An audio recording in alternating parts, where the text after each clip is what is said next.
Alrighty then, my gamers, howdy. So, Bounty Hunters is ready to go live with week 1 new character exhibition matches. As is our little tradition on our humble little show, we've shoved today's roster as full of Unica as humanly possible. And therefore, for the upcoming 3-ish hours, we're gonna settle the 6 show matches shown on the screen currently. There are no skill level restrictions to participate for this event, but skill-based matchmaking is applied to all of the sets we play for, you know, that maximum nail-biting factor. It probably should be said that the first week matches are usually decently wildcard-ish, because, like, you know, you can only have so much data on people playing a completely new character, so you have to kind of predict where people would sort of land on their week 1 character, considering what their their general fighting game skill level is.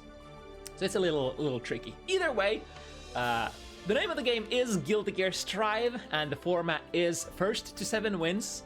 I'm your usual host, QK, and now let's get this party started, or at least let's get to talking about what's gonna happen tonight. So as mentioned, as much Unica as possible. I think initially had 11 Unica signups, so decently popular. And generally, I think this character has been pretty well deserved. What's the word I'm looking for? Received, that's the word. Pretty well received by the community. Generally, with the DLC character releases for Arc System Works for Strive, there's, you know, a lot of uncertainty sometimes. Like, you can't really tell like how strong the character is gonna be. Sometimes the characters feel really underpowered at the start, which they usually tend to turn out to be before they get their first balance patch. But Unica, I think almost every single person I've heard talking about Unica and their Unica experience, they've been enjoying the character quite a bit. So I think Arc System Works has done something extremely right with this character and the release. I mean, and there was a lot of like hype and a lot of expectations riding you know, behind the release of this character with dual rulers, anime, and all that kind of jazz. But, you know, the character seems very interesting, very good, and very standard in a way as well. This, like, in my opinion, this might be one of the most Shoto-like characters in Guilty Gear Strive currently, even more so than Kai. And I'll probably explain later, but let's do the first things first. Let me message our first pair so that I don't forget to do that. So as for our roster tonight, the start of the sort of upper part, the earlier part of the roster tonight is going to be a lot of newcomers. In the first slot, we got, well, Dr.Holiday. It's interesting. I checked our records, and it seems like Dr.Holiday is, previously when we had them on the show, it was exactly 1 year prior to this. I think it was 2nd of June last year. So it's technically exactly a year since we've seen Dr.Holiday last. I'm gonna be on that Unica, of course. Completely new faces to Bounty Hunters are gonna be tonight extremistpenguin, TacoInTheOven, Jayce, as well as Pio Lundara. So a lineup of 4 new faces on the show.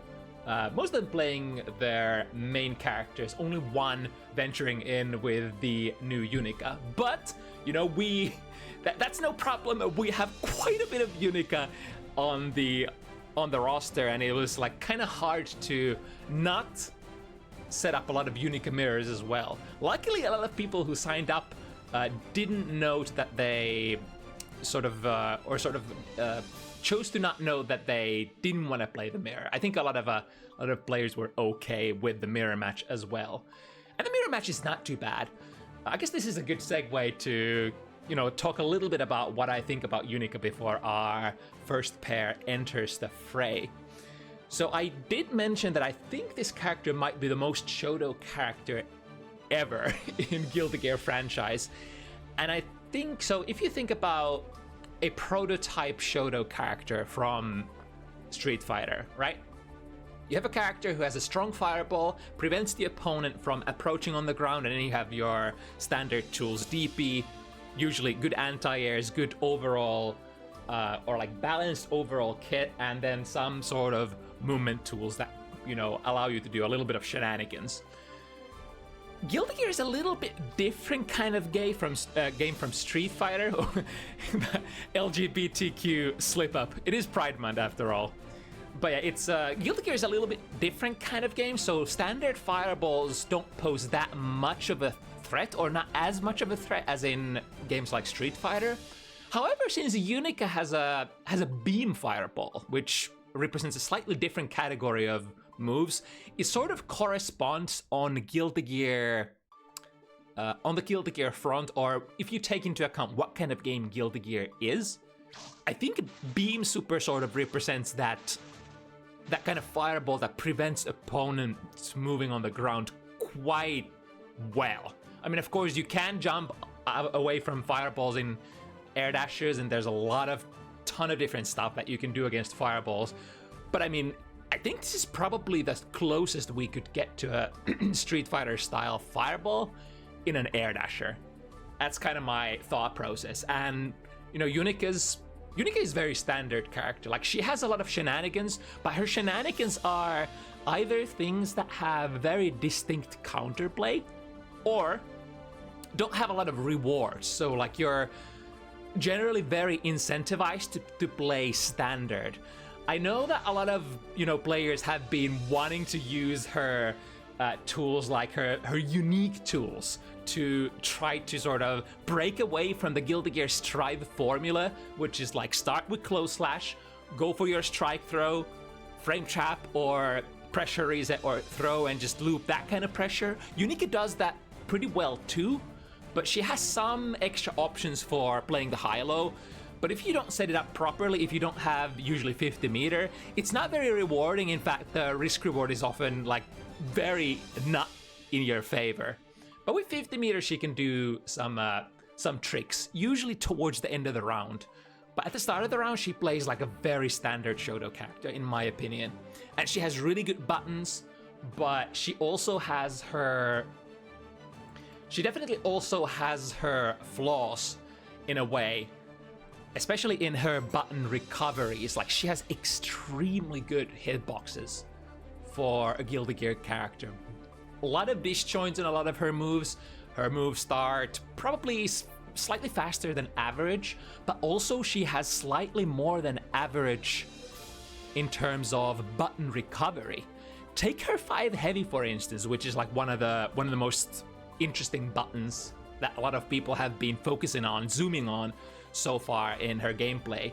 It's kind of like a May 5 heavy kind of move, but it has almost like triple of May 5 heavy recovery in 30 frames of recovery. So she's quite whiff punishable. You don't want to just throw out buttons if your opponent knows like what the deal is.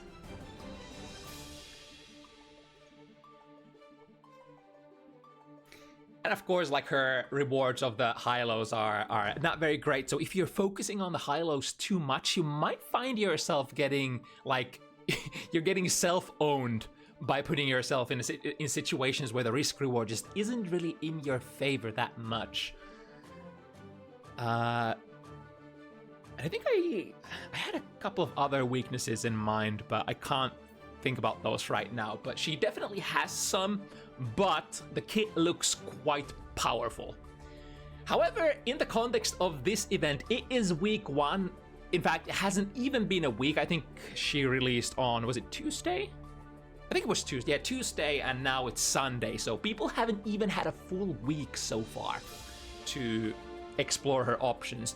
On the other hand, you know, it's not the most complicated character out there, even though the sauce is... there is a lot of space for having that sauce in the future. Especially like some players won't be able to master the dash kara cancels right off the bat, even though they are like relatively easy to input, for instance, for extra value. So let's see, what is the status of our players? Do we have them in the lobby? We do have Holiday, but what about Extremist Penguin? Let me check if we had any word for Penguin.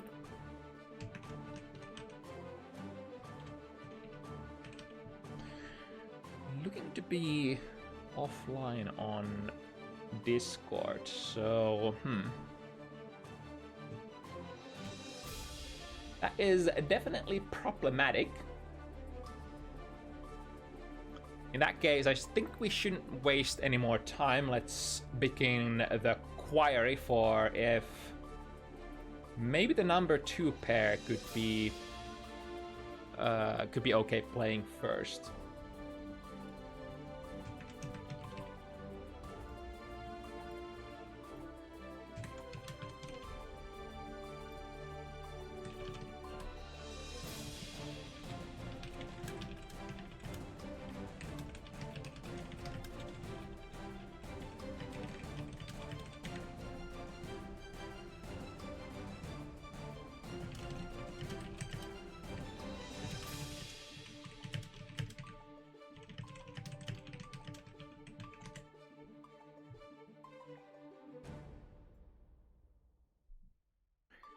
Let's try if Taco and Jayce would be up to the challenge. I think I saw Pio in the lobby already, and I think Imu is one of those players who are like sort of always ready to go. So if second pair is not okay, then third pair for sure.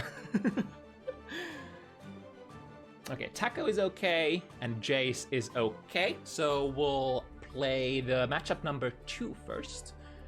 Which is slightly different from the cards. So what happened with the cards is our graphical designer Altini did go to the premium offline event happening in Sweden, Head Stomper. So she had to create the cards very early to Thursday. So some of these matchups have changed. We of course have Taco in the card, but the opponent is gonna be a Jayce this time around. So surprisingly, the first match isn't gonna be featuring Unica. But after that, tons of the rest of the evening will. Let's see, actually, is everything else Unica for the rest of the evening? I think so, right? Yeah, because it's Unica, Soul, Unica, yeah. So the rest of the matches are gonna be Unica.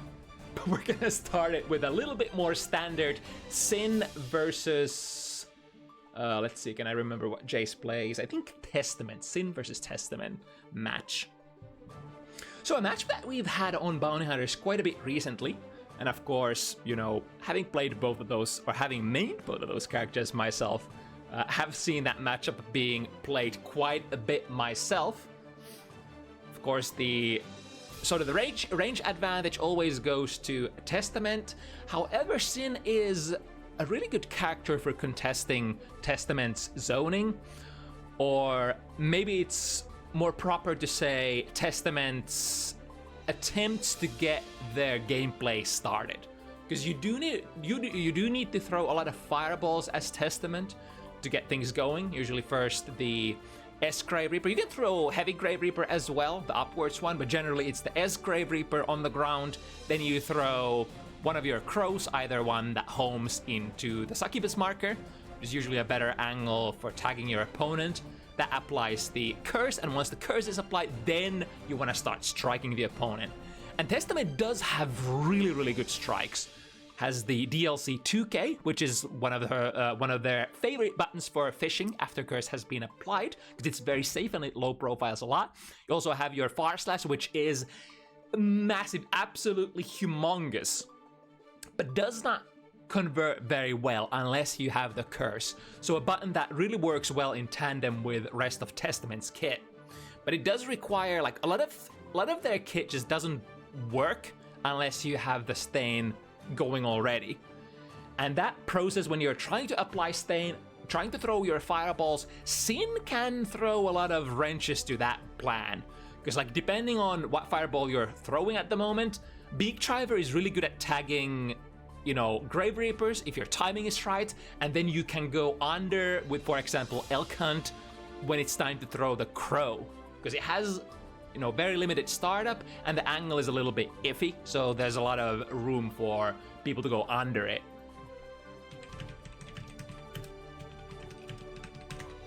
Okay, I think we have our players ready to be unleashed on this earth, on this event. Taco, Jayce, 2 first-timers on Bounty Hunters. Not gonna be Unica yet, but soon, I promise, the rest of the roster is gonna be that girl. But now, Sin versus Testament.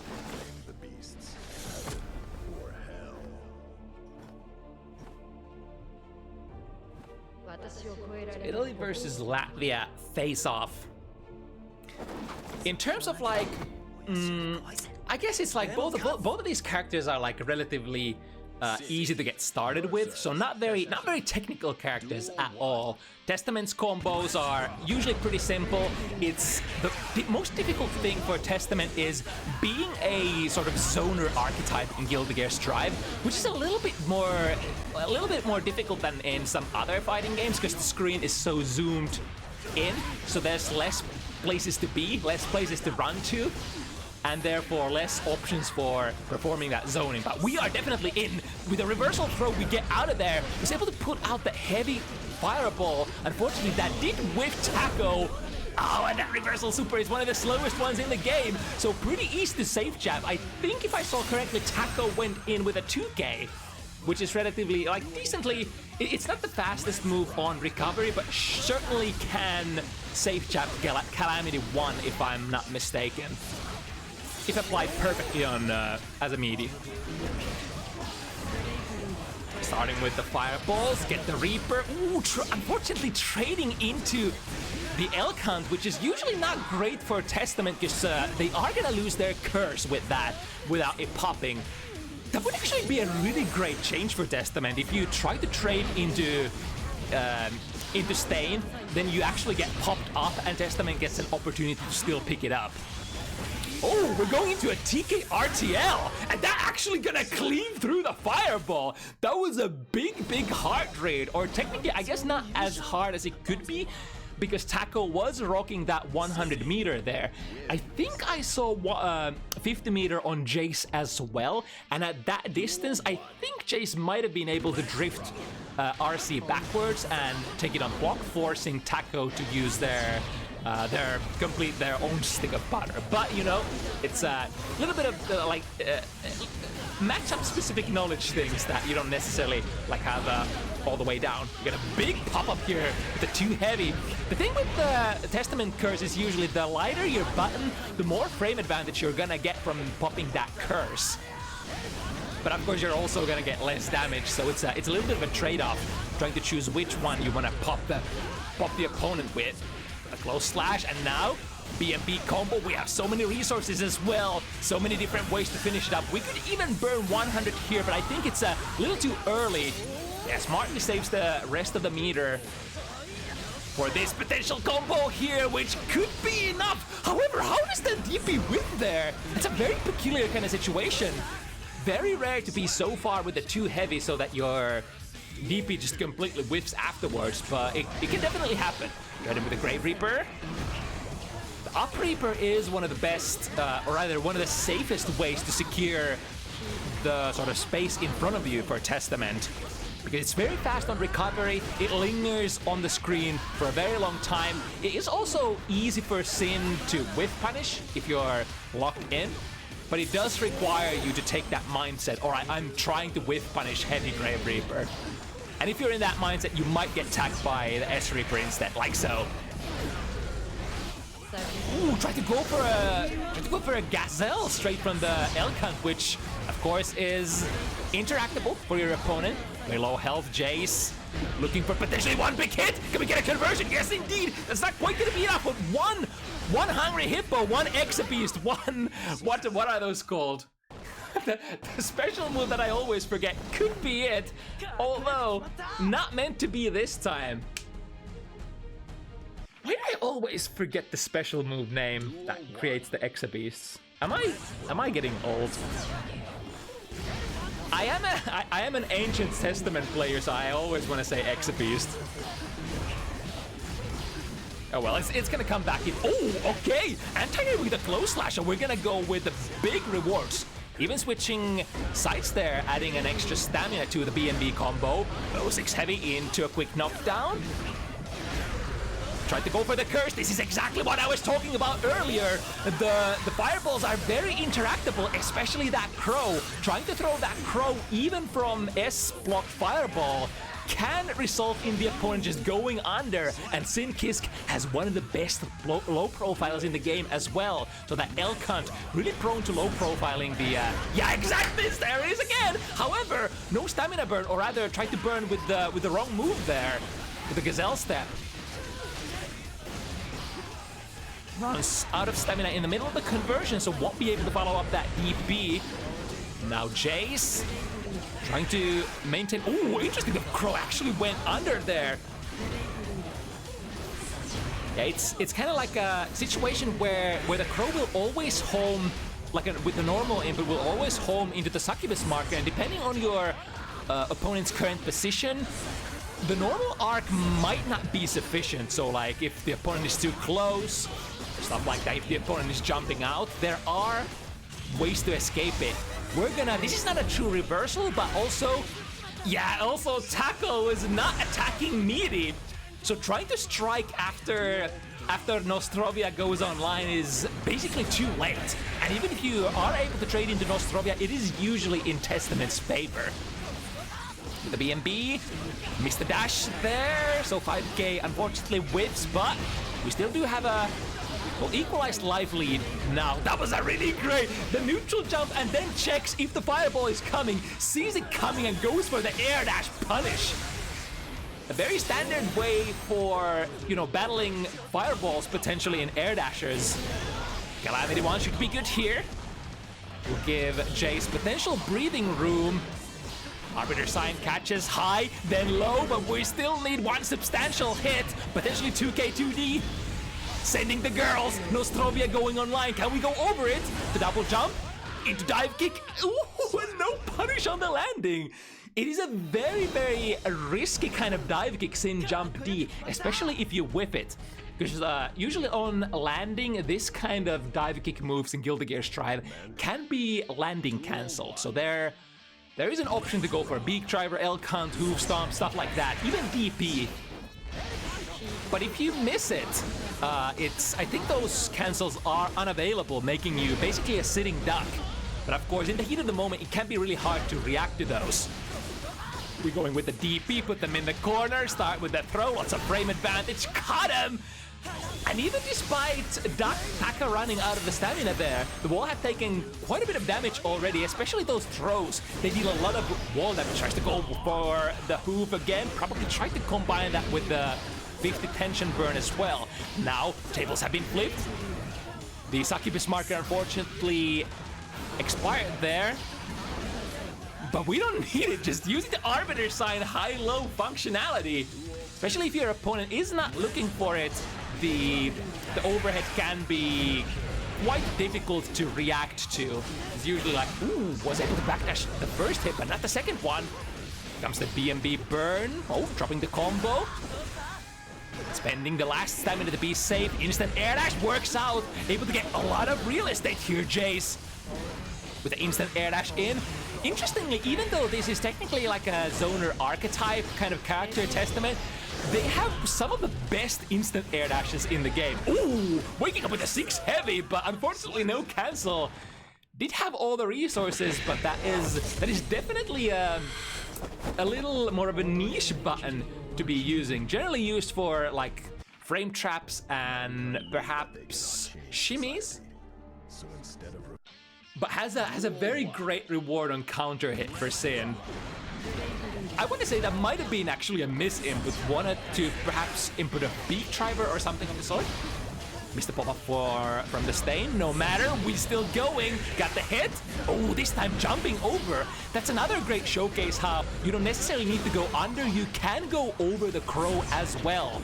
Tried to block the bat with a heavy Grave Reaper. However, Taco, with really good angles of approach, takes the curse, but most importantly, doesn't take the hit. That's kind of like the most important thing against Testament. If you don't take those fireballs as hits, they're not as advantageous and you can still get more frames to interact with Testament. Missed the super cancel. Jayce goes for a super reversal as well. Can we get the combo? Yes, indeed. Securing it with 50 and then extra 50 on top of it. This will net you a hard knockdown, which is sufficient to potentially stall for time for Sin and try to get your resources back. The stamina resource, for example, is really high at the moment. And luckily, Taco will be able to take all of that into the next round here. As did Jayce. Oh, going under that 6P, which is a great 6P, but, you know, extremely vulnerable to low-profile move as well. And we talked about Sin Elkant already and how great it is to get things started at neutral. Burst is spent here, trying to look for Beak Driver spacing. That's, you know, when you see Sin doing Beak Driver like this, I want to usually say it's like, all right, this Sin probably knows the matchup quite a bit. Because you see a lot of Sin players that don't use Beak Driver at all, and it's kind of shame. Oh, but hold that thought, we got a big counter hit here. 6 heavy Gatling is nowhere to be found. Switches sides though, so this is still pretty good for Jayce. Close slash anti-air, that's big. I think that would have probably ended it if there was no burst from Jayce's side. Great switch of positions once again. However, the 2 heavy hits from downtown. What a massive range. I think Jayce must have pressed something there and extended themselves into the hitbox there. It's kind of a niche button to be poking with at neutral. Usually happens if you miss your special inputs or sort of don't get your starter normals out. Oh, misses the super input, unfortunately. So far, I think that especially the enders have been a little bit of a problem for Taco in the combos. Combo execution otherwise pretty good. But when you get to the wall, ooh, the delayed fireball there. Punishing Deflect Shield and putting the opponent on the wall. This side also missing the super breaks, unfortunately. So the wall still remains sturdy. Both players, it's an interesting game of cat and mouse. Both players are trying to sort of vie for the potential of breaking the wall, but neither player fully getting it. That almost makes me think about like Guilty Gear XX or Exert, where you did not have wall breaks yet, where you would just persistently stay in the corner and your advantage for doing corner combos would, or rather have the opponent in the corner, would be you get more extra damage and your pressure is going to be great. Over the mash 2D, we actually get a pretty good combo out of it. Do we spend it all? Yep, the opponent in the corner, no marker, so nowhere to teleport to just yet. Does it now? Possession to the other side, however, misses with the instant air. Ooh, what was that? Something was a reversal there. Might have missed the Calamity 1 input that time around, but getting it on the second go. Trying to send the Grow, but again, the the Elkant at the perfect opportune moment. Misses the clean hit, doesn't get the wall, so Jayce still has a small chance here. Trying to occupy the space with the heavy fireball, and then the instant air dash jump heavy. I swear, one of the best ways to instant air dash in this game. Testament with their jump heavy. Yeah, like that. It's not just that Testament has a really nice angle and speed for their instant air dash, but also the buttons that combo out of it. You can do like jump heavy, jump D into fireball. Such a great sequence that you can sort of mix up with a little or just dial into it airtight and sort of guarantee Succubus marker. No jump out this time. Mixing them up with the high Arbiter sign, however, won't be able to pick up. Jayce has a massive life advantage here, so it's gonna be super hard for Taco to make this comeback. Look at that! I'm actually surprised that Taco was able to sort of outsmart the tracking of the Arbiter sign there. It was the high Arbiter sign version though, which is much slower on startup. It's like generally, if you want to catch your opponent, you would use the low Arbiter sign for catching them full screen, which is a little harder to sort of make the tracking go off the mark. Teleport straight in front of Taco. However, Taco with that backwards jump in a perfect position to punish the teleport recovery. And now having suffered the consequences. Ooh, the 2 heavy is great at catching the backdash. I think this will drop, however, will be really hard to escape.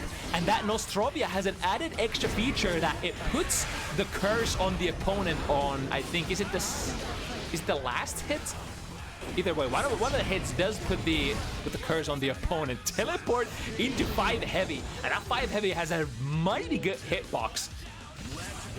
I think hitting low enough so that Elkhunt wouldn't be able to go into its low profile moves just yet. Speaking of the 5 heavy, once again starting a combo with it. To the other side, ooh, unfortunately missing. So big combo opportunity for Taco here. Drops the ender, and the 5K, interesting, the 5K was actually a safe jab. Like we talked about earlier, Calamity 1 really slow reversal super. One of the slowest in the game, in fact. Missing the throw to K2D, puts the opponent down, but the special move, they for certain will not survive against that reversal super. Calamity 1 puts Jayce on a very decent position for chasing Taco here. Our first matchup of the evening on Bounty Hunters. Ooh, that was a really nice angle there. The backdash from the possession, putting Jayce at a perfect angle to jump in. But now, are they gonna know the stamina recovery is very slow in Season 4, so not able to start that during the combo. The throw will get reversaled once again to the other side. That was a cross-up, that's so dirty! On top of all of the things, all of the praises I was singing for Testament's instant air dashes. Ooh, but there's a little bit of a knowledge check here. So there is a gap to throw or close slash between those RTL hits. Respecting and getting sort of bamboozled between those hits here. Still anybody's game.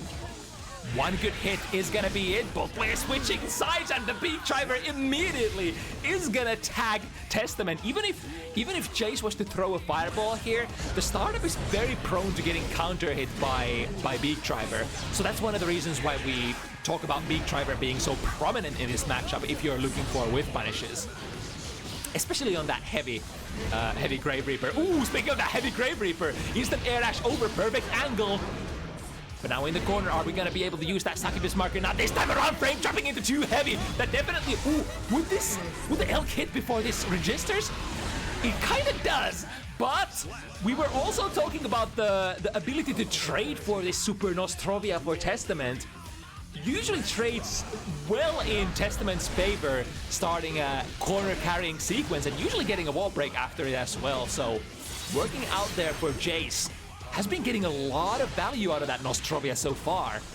Knocked out with a 2D, we go into the basic high-low RC, running out of steam here. So won't be able to finish the combo, unfortunately. Could go into a super, spend 1. Do we get a super now? No, missing the input. I think that was an attempt on Tyrant Barrel because Taco went like a TK jump B there, and B input is the input to input Tyrant Barrel. And once again, Elkhunt is the finishing touch here. Taco maintains his 2-game lead here. So we're slowly moving into or starting to near the championship rounds here, especially for Taco. The full stamina burn here, too heavy into mix-up situation. Strike throw is usually the name of the game when you are low on stamina. Okay, we can look like a little bit of a scramble situation here. So Taco wasn't quite sure what was gonna happen with those wall sticks and how they should have been converted. But luckily, even if you get accidentally getting RC off the wall, even though it is not optimal, you can still score a little bit of extra damage because you get an extra normal to stick them with again. A lot of stamina here, gets the micro dash close slash. And drops the combo before we get to the corner. Ooh, close slash counter hit, immediate burst. This should work out. Calamity 1, lots of input frames, returning the favor with our DP. Ooh, air dash straight into the up fireball. Taco has so many resources here. Yeah, that's probably a good idea to burst before it all gets out of hand. but now 100 meter won't be able to get to use it at all. At that range, when you are full screen to Testament, not even like an RTL PRC is not gonna, it's not gonna do you any good. It's like you're not in RTL's active range per se. It's very hard to sort of forcefully burn your meter in that sort of situation against this character for Sin. Playing with Arbiter Science, we'll be able to jump out of it straight into the heavy fireball. This is kind of the meat and bones, meat and potatoes. Is that the saying of Testament zoning game? You're trying to kind of trying to set the opponent with expectations for where the this is gonna work out.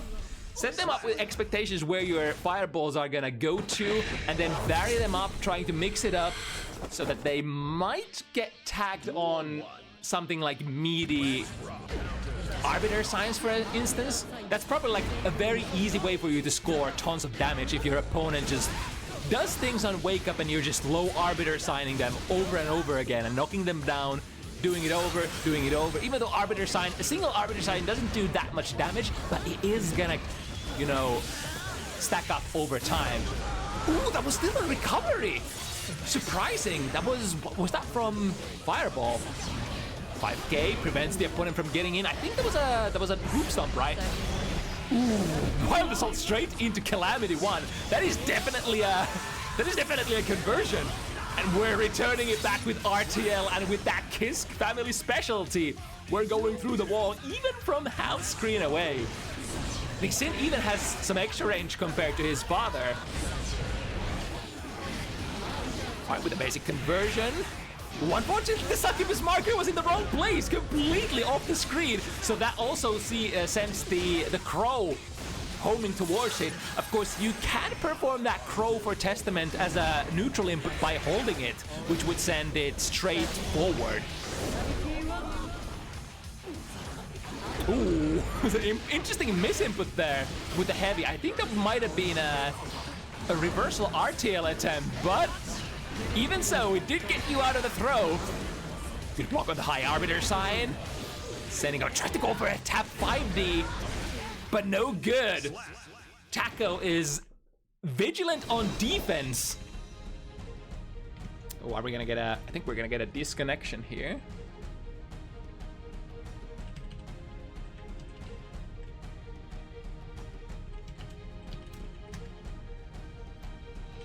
So let's see what the situation is gonna be after this. I think last event was a lucky one. We actually didn't have a single disconnection, huh? What's the room settings, right? This one?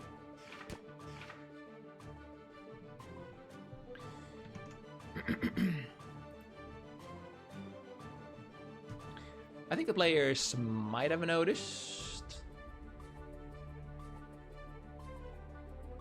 Or no? Oh, we're just gonna play it out. Which is of course okay. There are two potential cases that can happen if you get the inevitable spectator DC on bounty hunters, because the internet, or rather the infrastructure of the lobbies is flimsy at best for Strive. It's gonna be a ton of spectator DCs. So either you can play your game, that'll be fine. We'll call you back to the room after your game has finished, but you can also sandbag out of it if you happen to notice in time. Both are okay options.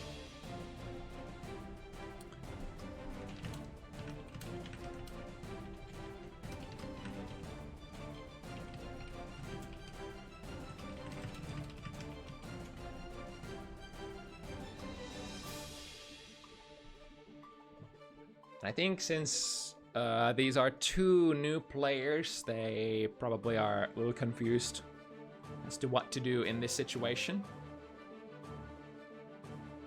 I think the verdict is that they are gonna sandbag out of it so that we get potentially the last game for the stream as well. So good stuff, good stuff.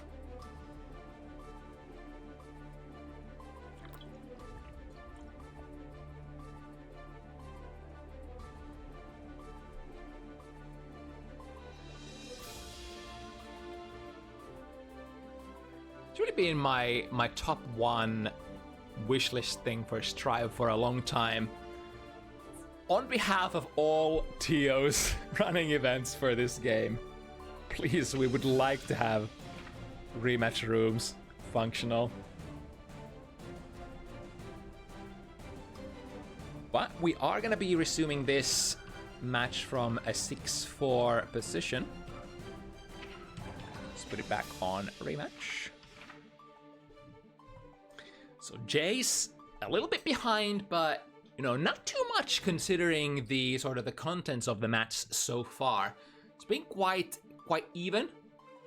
Small details, small little things have been what's been deciding matches for either one of these players. Usually the whichever player clutches the execution, especially of the execution of the combos, has tended to be able to finish the round before the opponent.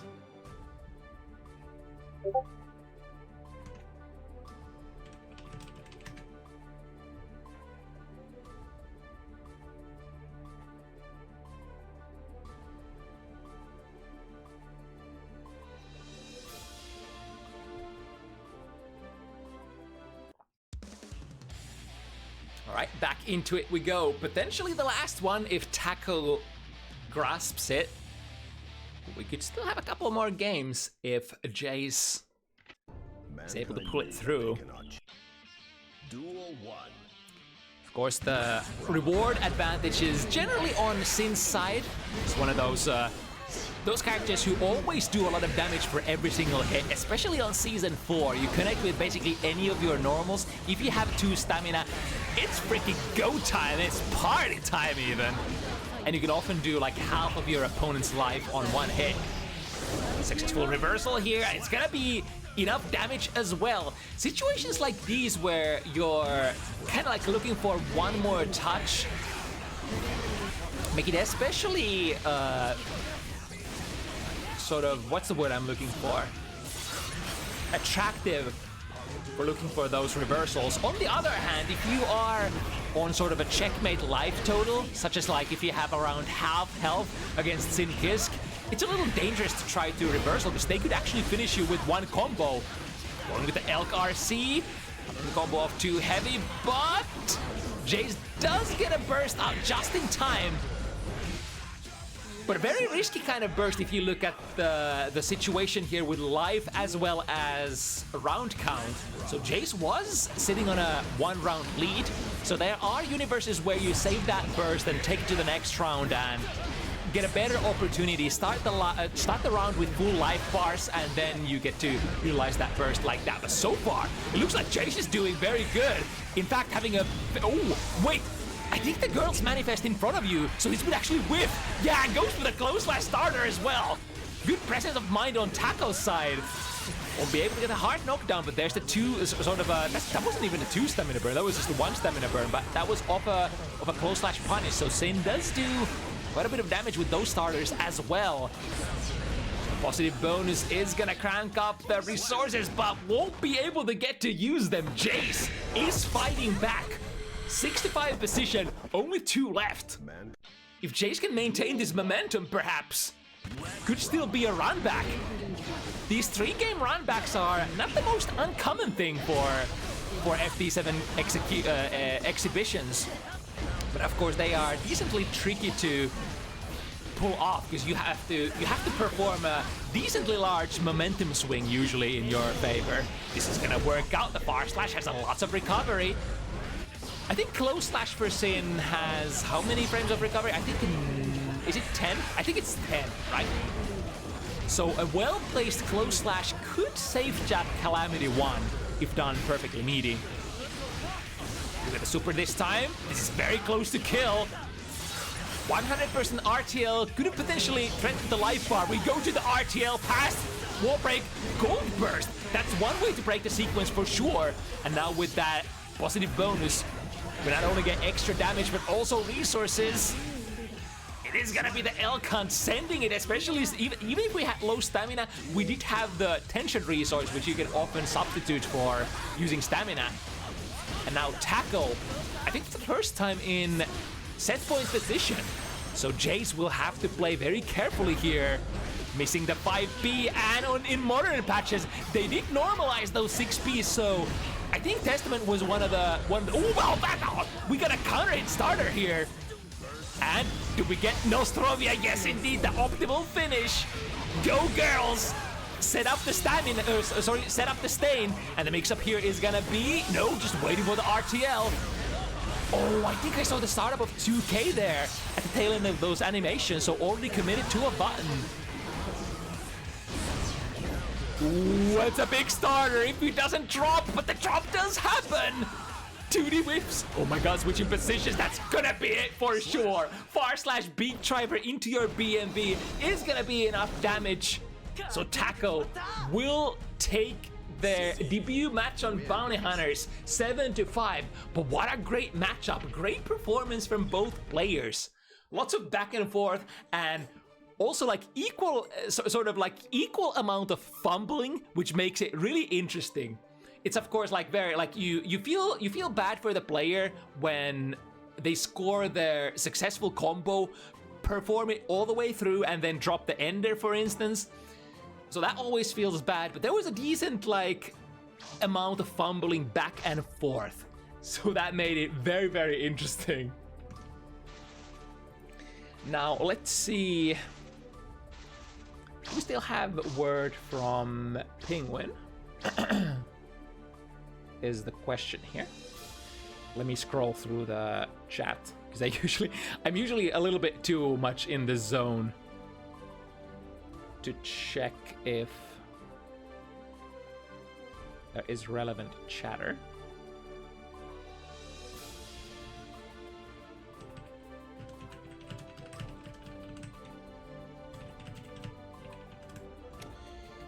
Yeah, it does look like there is no word from Penguin, so we'll just have to sort of go on with the show for now. I forgot if Holiday had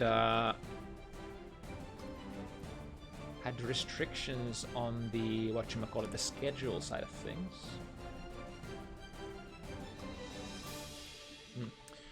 Well, either way, as we're buying more time for pair number 1, that would mean that we move into the pair number 3, which would be Pio and Emu.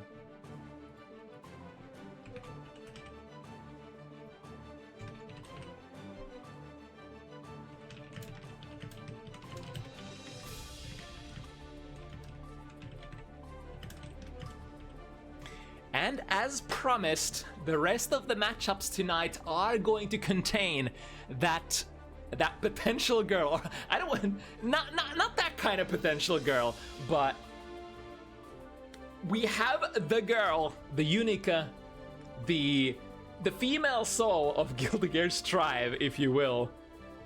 I mean, if Unica is considered a Shoto, isn't she supposed to be more like Kai then? Not to go into the quotations deep conversation about the Guilty Gear lore for those people who have actually watched the Dual Rulers anime and know a little bit about her background. But I mean, for all intents and purposes, it's like a Unica is kind of a character that plays very much like the sort of core set is having abilities like Kai's, but performing them on the sort of power level of Souls, if that makes sense. Or if you want to think about it like that on the power level of Sin, because like Sin is also sort of a synthesis between Kai and Soul in a way. But enough about the lore splash. We're gonna move into the first Unica matchup of the evening, and the Unica player here will be one of our regulars, Emu, usually playing that chip, but I think Emu has played decent amount of DLC characters during the release week, has been, you know, a solid part of the the week 1 roster of our release event Bounty Hunters. Pio Lundara, our Testament player here, is gonna be entering the fray for the first time on Bounty Hunters. Testament. So let's see how it's gonna go. Two characters that can definitely utilize fireballs, and it's very interesting, Unica's fireball, because it is a beam. So there is a lot of potential for maybe interrupting the fireball throwing game of Testament. On the other hand, Testament also has this one. Arbiter Sign is such a fast manifesting fireball that it can potentially interrupt your laser attempts. So there's a lot of back and forth in that sense, like who's gonna throw fireballs first, or if any player is gonna throw them. Maybe you just go in like this, and then going for the 5-5 sequence, which is 5 heavy sequence, which is quite plus. Especially for the corner exchanges. We got the curse here, pop it with Arbiter Sign, and when, ooh, the drift RC backwards from Emu, actually drifting straight into the fireball, but then returning it with the DP afterwards. A little bit of a scramble there at the end. Starting with the 5 heavy, and the 5 heavy does not even need the counter hit. That is probably the #1 button that you want to keep your eye out for. 10 frame startup, absolute madness conversion ability for Unica. One of the best buttons to poke out with. Or rather start combos with, if you will. We'll teleport into, missing the throw. And gets the reversal between those hits. So they're Unica's basic, like, basic special strings. She is a little different from other characters in the way that she can always perform like an S button into S button follow-up, or a heavy button into heavy button follow-up, and she can perform the follow-up with a 2 or 5 input. So crouching follow-up or a standing follow-up. And a lot of the heavy standing and the crouching follow-ups are moves that provide her with a lot of value. So like, for example, 5 heavy, 2 heavy would be a move that can be cancelled into her guard crush laser, sort of like with a very small kind of gap, and produce plus frames in that sort of way.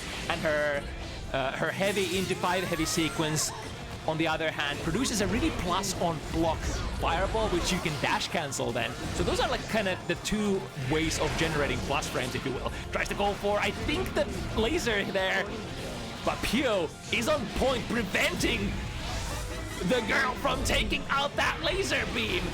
And the first one will go in the favor of Pio. Indeed, I've watched quite a lot of other people playing Unica during this week, and I think every single Unica versus Testament match I've seen, there's been a decent amount of like uncertainty for the Unica side for how to play this matchup, because like it's a little bit tricky to try to utilize your laser, if you will. They're in with a -3. As long as her stun dipper is performed from an Arbalest move, so from those follow-ups, it is going to be completely safe on block, usually, only -3. Disengaging from the situation, tries to go for a corner steal. The close slash is inbound so smartly. Pio holding the block and not trying to press anything into that huge close slash starter. With the B&B combo, do we get the wall?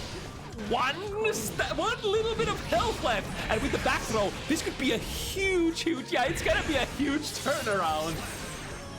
Because you get put into corner against Testament, and they get to throw their initial fireball. Oh boy, it's good times after that. That's kind of like the sort of win condition position that you want to be as Testament. The beam works well in here. The jump slash air to air, one of the best air to airs in the game as well. It's kind of like same kind of move as perhaps Milia jump slash or Ram jump slash, but also sports like really massive convertibility if you get a counter hit with it.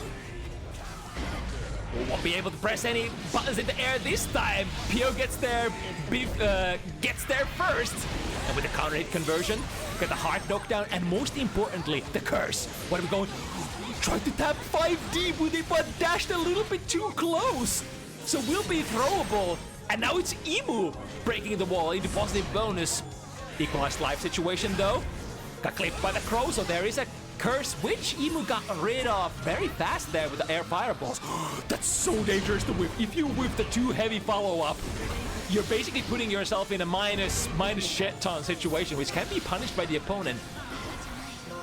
But again, bar slash into -3. So no punish here. Quickly by the curse. Ooh, pop up. Is ever gonna burst? Pio thought that the burst was gonna come out. But again, the iron resolve of Emus and then the teleport straight into the red beam. God damn. So one interesting thing about Unica's beams is that they have decently large hitbox upwards. So they have some anti-air capabilities, especially if the opponent tries to jump in and shove their hurt box into you. So the timing has to be perfect if you're punishing her beam fireballs with a jump in or an instant air dash. Curse is applied, teleport to the other side. 5D tries to be a little bit too greedy. Emu is of course not gonna stand still, not gonna wait there for the impending 10-frame overhead to arrive. Whipping with the 5 heavy. They can throw the fireballs. This will guarantee the pop. Ooh, but that bar slash actually hit from a backdash, so hard to convert for Testament unless you already have a curse going on. Once again, PRC saves Pio, but now that resource is gonna be gone. Going with the overhead, and then I think I missed it if that was an Arbalest overhead, which really makes a huge difference. If you perform the Greed Sever equivalent of Unica's from just Raw, it's gonna be very not very positive even on hit, but most importantly it's quite punishable on block. However, if you perform the empowered version, it's only -6, I believe, and sometimes you can even pick it up depending on if it counter hits or if it's super meaty, or if you of course burn meter. That's one of the more common ways of converting out of it. Yeah, the empowered version of the overhead does cause a hard knockdown, allowing you to keep up your pressure. Ooh, again, there's the too heavy! The too heavy follow-up is very dangerous to whip. Of course, if you can get it to land, if the opponent does not use FD, that was a great anti-air with the 5 heavy! My new favorite anti-air button. 10-frame anti-air that cleaves the skies. You should see the hitbox of that thing. It is massive, humongous. And if that hits, it's damage city for Unica.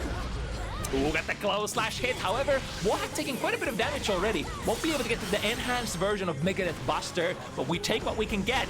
And with the hard knockdown and a massive life advantage, Emu is poking, fishing with that far slash, and Unica's far slash sequence, the far slash into 2S or far slash into 5S, is quite the safe way to try to fish for pokes, and a very easy hit confirm into her stun dipper as well, guaranteeing the empowered version as well for a hard knockdown.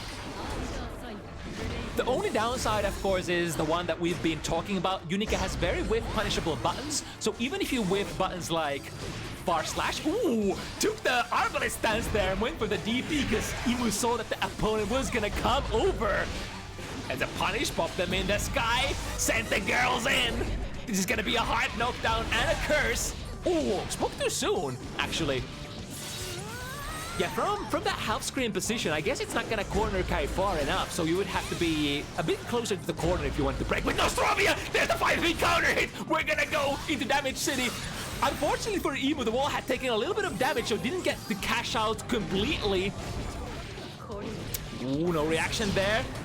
Teleport into a throw is gonna get Emu mixed up. It's a 6 heavy big counter hit. Yeah, if you still wanna play, you would have had to burst, but the instant air dash, universal punish to fireball, so we'll be able to kill that beam fireball. The fireball, the beam fireball for Unica also functions quite a bit like her normals, so it is one of the most punishable fireballs on whiff in the game. Has a ton of recovery. Churns the DP. I think the first DP actually clashed there, but Emu was able to churn out a second one and extend the Emu frames a little bit further. Still, Pio is gonna take this one and keep it really tight, really close. 2-2. Yeah, the roles for the players on their characters in this particular matchup has been starting to shape out a little bit more as Emu has sort of realized that, all right, I probably want to be a little bit more in that mid-screen poking distance if possible. But of course, you gotta stay really mobile against Testament. Like that, yeah. All of the fireballs have only limited amount of tracking. So if you're moving around, just like so, jumping over, getting actually a little bit of a punish there, but not able to confirm into it. Baiting around is very good as well. If you're always moving forward, it's very dangerous. Big counter hit into your BNB conversion. 2K was the... Oh, yeah, that was the right routing there. I'm unsure why that ended up missing. But still, Emu, the prey down in the corner, wall slashing with the what should we call that? 214S, the beak driver variant. I mean, it's kind of like a very heavy beak driver, or maybe like a Michael sword. Yeah, Michael sword is a better analogy, I think. Taking after Dizzy a little bit in that regard. Ooh, Teleporimo was ready with the 2K. However, Pio was able to get the backdash off deep into the corner, prompts an immediate burst. Wait, huh? Did the projectiles clash there? Oh, I see. Because the first hit of the S Fireball for Testament is something that I think absorbs fireballs. So if that part of the fireball collides with the beam, it's gonna negate it, it seems. Yeah, I think it's what I'm seeing here. We'll have to keep an eye out for those interactions even more. Keeping up the pressure. We have the curse on far slash, and there is the standard conversion. Even was a little bit far off from the 50 meters, so couldn't finish there. But now one hit, one beam could be it. But do we dare to throw it? We dare to throw it, and that's perfect timing as well. Jump backwards. Notices that Pio is not taking a stance to throw the fireball yet, so we fire it away. Instant fireball.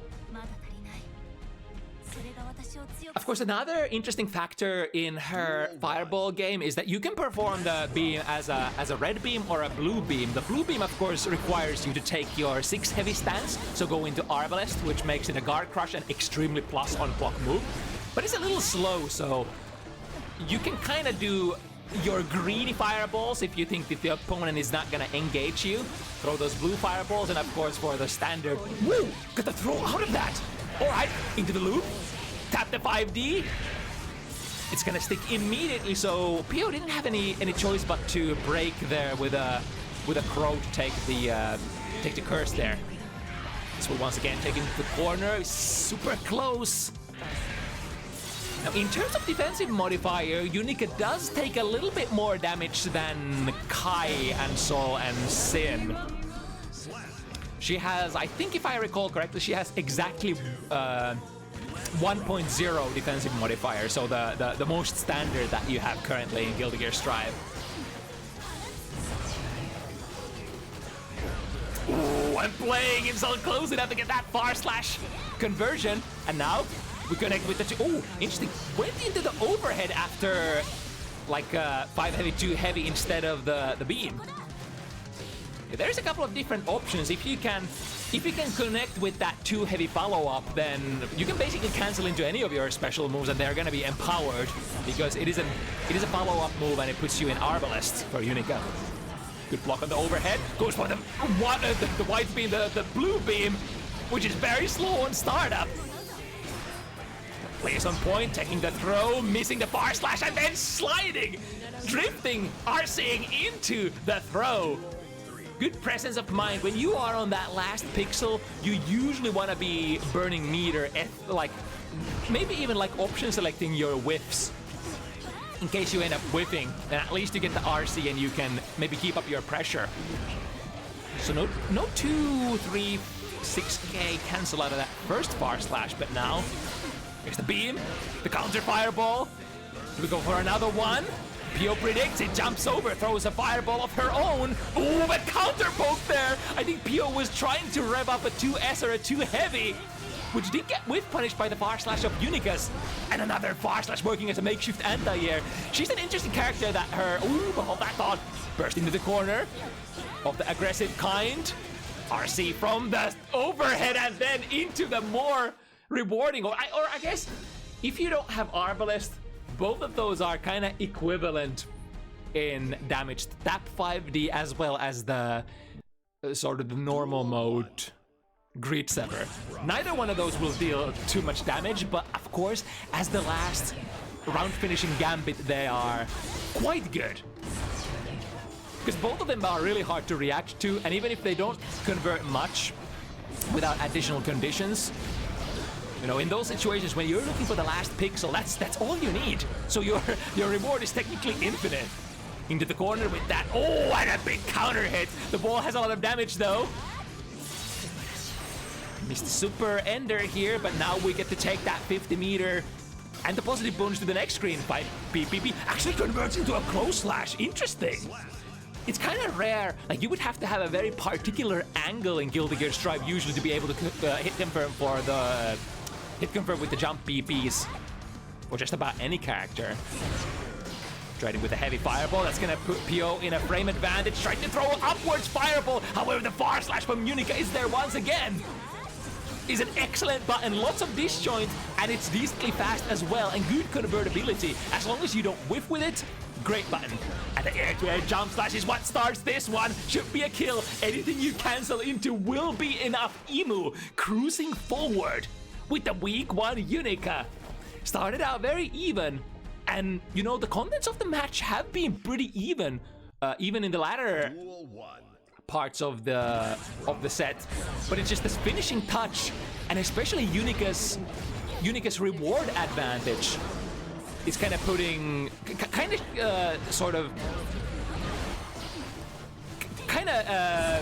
making it stick, so to speak. Another great air-to-air into close slash sequence. We're converting, and now looking for potentially one hit. Right, spending 100, switching sides. Now Pio is actually in the checkmate position. Great fireball. Bulldogging out of there with the blue RC. Was an initial good backdash, but then tried to press a button and the whiff cancel, or not a whiff cancel, but the next button afterwards. And then the stun dipper against 6P. Pio was basically gambling that Emu was gonna hit that bar slash.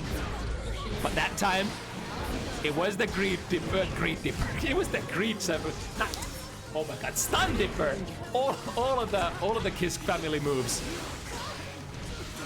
Ooh, and there is another great factor in that bar slash, that even if your opponent is backdashing out of it, it still converts, which is kind of nutty, which you could see Emu doing here.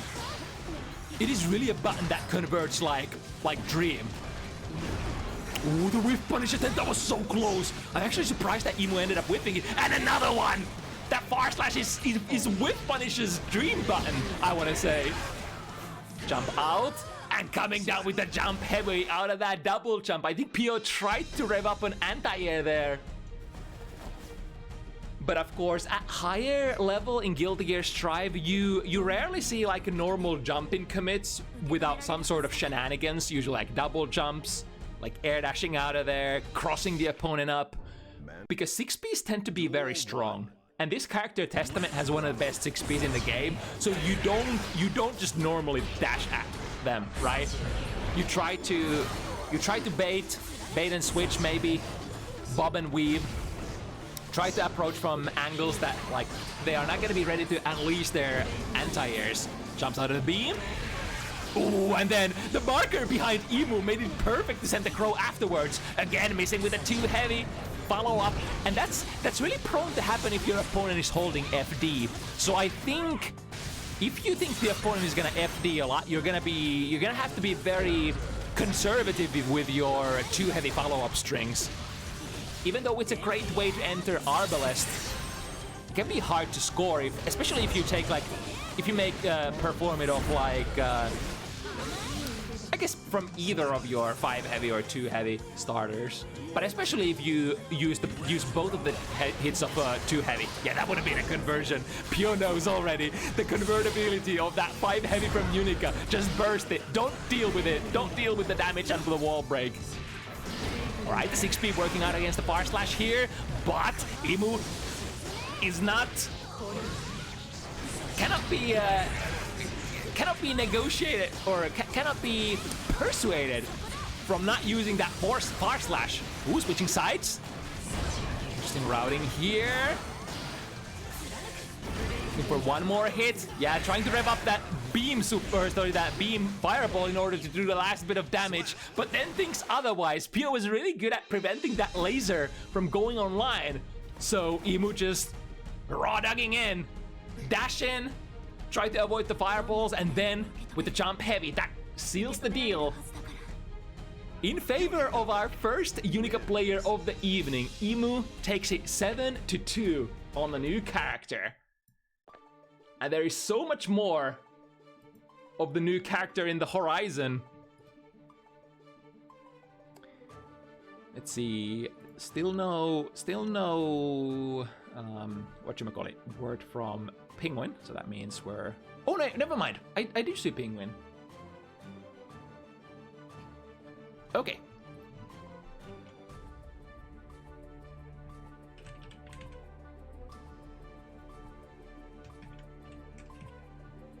So we could potentially get the guys to play next.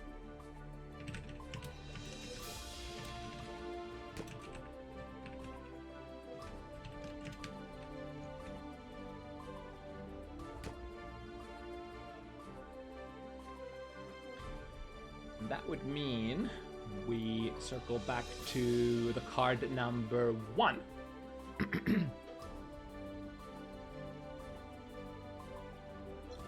Which will be our first Unica mirror of the evening. And because the playing field is rather even, there's a couple of different ways how this mirror match could go. So if both the players are at full screen, you do have ability to hold down the fort with the beam fireballs, of course. And again, there is the question of frame advantage will enter the fray really fast. So if you are at an equal amount of frames, of course, the faster beam will always beat the slower one. So the red beam will always beat the blue one. But if you manage to get a blue beam off, that's gonna put you at plus 12 frames of frame advantage, meaning that you could try to be greedy and rev up another blue beam, but your blue beam attempt could be interrupted with a red beam. So like very basic Street Fighter fireball fundamentals for those characters who have like empowered fireballs or charged fireballs like Goki or Akuma.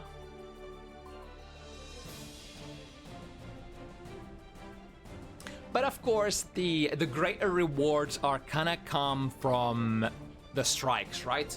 So there could be like switches in pace, switches in where the players want to play the game. You might want to start like if you get like a DP knockdown or a knockdown that doesn't really give you the most frame advantage, then maybe your best bet is to just meaty laser them on wake up and try to check if they're blocking or not. If they block it, then all right, and you just engage and try to go for the mid-range play instead and work like that. There are actually so many ways that you can play this matchup, and I've been playing this matchup quite a bit, the Unica Mirror, during this week, so it's interesting to see how these players choose to sort of tackle it. Are you gonna go with the more aggressive-oriented kind of play? Do you maybe rely more on the keep away side of it, or are you just flexible between the two styles depending on like what the situation calls for? And then of course when you get in, yeah, we're good to go. When you get in, what is your game plan for mixing up with Unica? Are you gonna go with the basic glow slash pressure that is known to basically every single character in Guild Gear Strive, or are you gonna try, like, will you try to rely more on Unica's unique things? Or I mean, it doesn't have to be as black and white as well. You can take certain factors from both of the sides of the spectrum. Like you could, for example, start with a close slash, and then when it flows into the longer range stuff, then you start doing your shenanigans instead. Alright, so let's actually note the colors here. So Holiday is doing base color, and ooh, big counter hit. And Penguin is doing, what's the color? Brown? Let me check if these actually fit in. I mean, I think it's okay even if we don't get a color on Penguin, because Holiday does have the base color there in the brackets. All right, reversaling with the Megadeth Buster.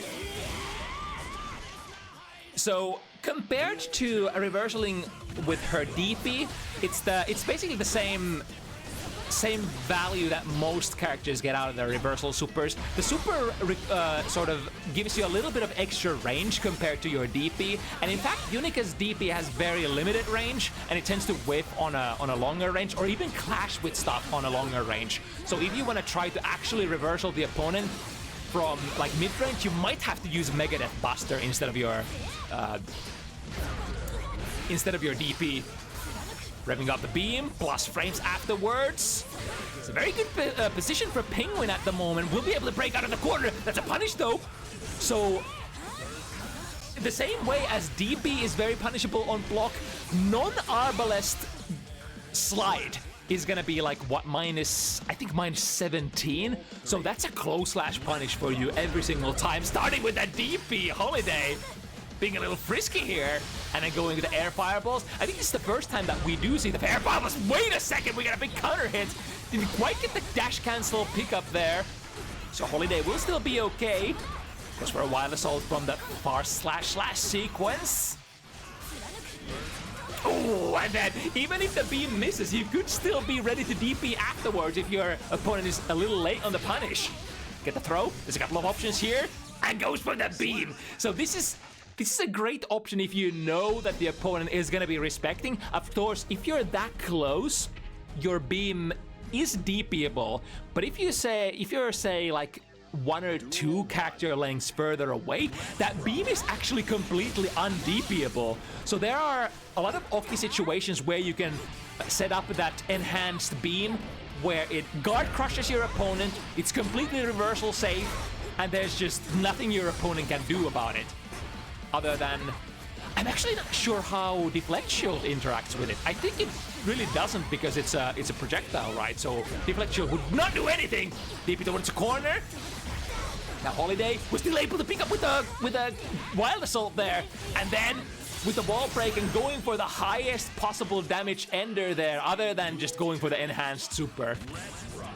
There's quite a lot of nuance to how Unica approaches her wall break situation, because like when you get a wall break, you have to leverage the amount of frame advantage you get from whatever you stuck with, and then you're like, all right, can I go for enhanced version of my specials? Do I have to just go for 214S, or could I maybe do 6 heavy and enhanced my Megadeth Buster, which is such a huge wall break amount of damage? The beam hit here, jumps to the other side. There's the 2K2D into stun dipper conversion. And then utilizing the 5 heavy follow-up there. Exactly this, the 5 heavy. Sends a little bit of a projectile that puts you at a massive frame advantage. -3, reversal comes through, however, we're punishing the follow-up there. Ready with the far slash Penguin. Ready to fight back in this situation. Starting with a little bit of a gambit. I think round start DP and round start stun dipper are just like, they're both basically like round start DP options, because they're both so punishable. But I mean, if you want to be really safe, your go-to standard strive round starts would be walk back far slash into wild assault, or then just nuking them immediately with your 10 framer 5 heavy.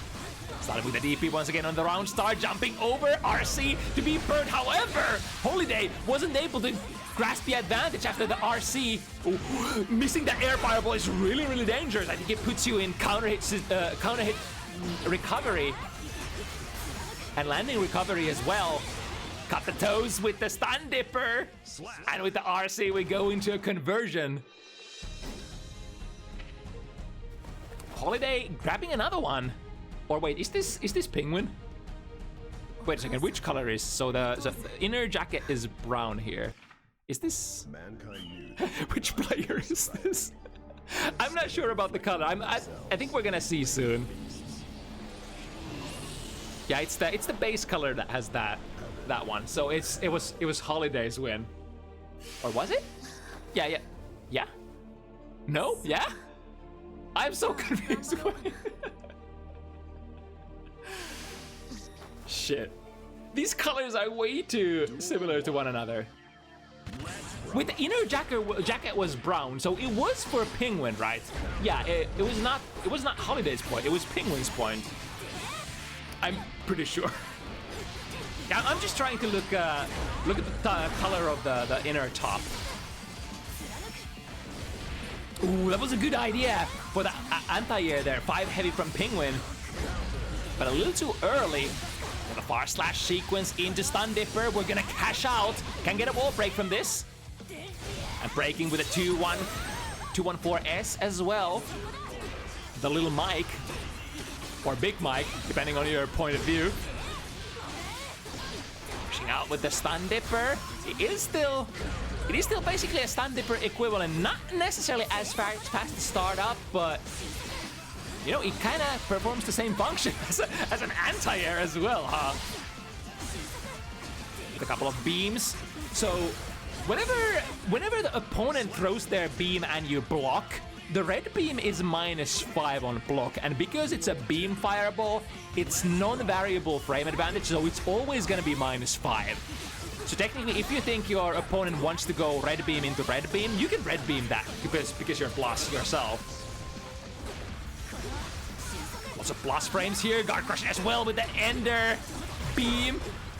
Following up with Wild Assault. Ooh, not actually performing any follow-ups after the /2S sequence, which caught Penguin off guard.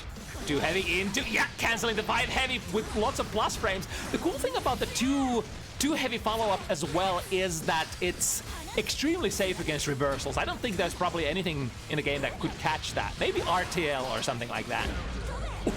Big dash in DP. Penguin exerting their dominance, but after that immediately Holiday is like, fuck it, I'll spend 50. My reversal is even bigger.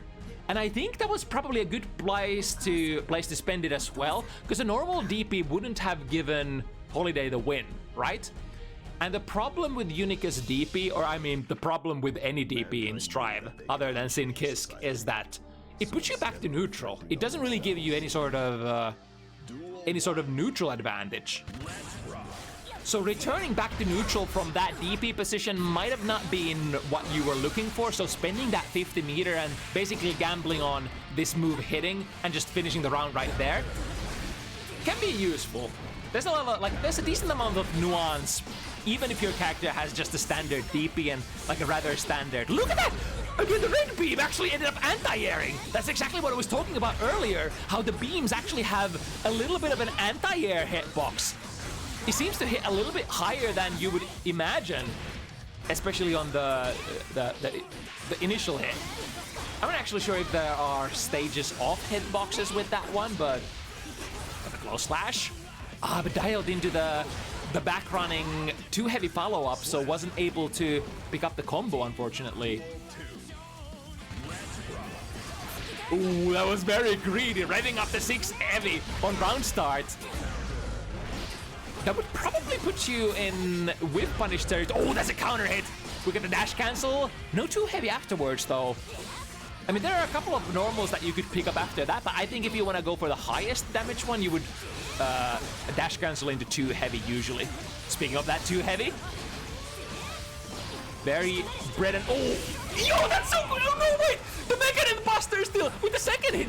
That was such a great idea. Penguin took the 6 heavy stance and recognized that Holiday was going for the reversal super and then tried to rev up the DP, but the DP wasn't even long enough. What an exchange. But that's kind of a cool showcase for how if the opponent performs a super after you take the Arbalest stance with 6 heavy, which, like, 6 heavy is a move that does not have a hitbox. It does not do anything other than put you in the arbalest stance. But you could still post flash, you could DP with that, and the DP is gonna be your enhanced version as well. So depending on what the opponent's reversal super is, you might be able to power through it, but apparently Megadeth Buster is not one of those moves, huh? The air fireballs. The air fireballs for Unica, as long as the opponent is not already crossing under you, they're such a great and safe way to limit your opponent's ability to move around. The far slash actually got the low profile slide. Really? I think the slide for Unica does have quite a lot of startup. Now Penguin reversing out of it. That's not gonna be quite enough with the Megadeth. And the backwards moving jump slash. One of my favorite kind of sequences in Guilty Gear Strive. It doesn't even matter what character you're playing, as long as your character has some sort of horizontal reaching air move and you're moving backwards, such as like doing like a back jump or doing like a jump into late air dash backwards into your button, or just a straight up instant air back dash into your button. That's a great way to cover distance and like protect the space in front of you. So if your opponent tries to engage into you, that's a great way of preventing them from doing so, basically. Ooh, the stun dipper was a little late. However, also the wrong punish from the opposition. It's still a little hard to probably remember for a lot of players that the non-arbalest version of the stun dipper is just -17, so it's like pick your own punish, whatever you want. The world is yours, such as here. Ooh, but no, again, no reaction from the opponent, and as long as you can get away with it, you will. You do. You probably want to. Both player revving up the DP here. The beam, +12 into more red beams.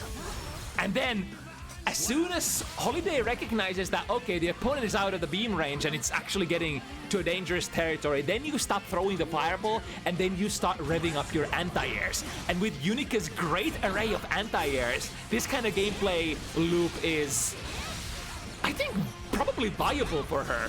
The Shodo gameplay loop where you control the ground and then anti-air. She's, I think, perfectly suited for that. There we go, the far slash into stun dipper. RC drops the combo. So now Holiday will get a chance to fight back. Whip on the 5 heavy, a little bit too early for that to be an anti-air. Yeah, this is actually something you can do as well. You can take the 6 heavy arbalest stance and not do anything and just try to check if the opponent is doing something. Especially if you're revving up a enhanced DP anti-air.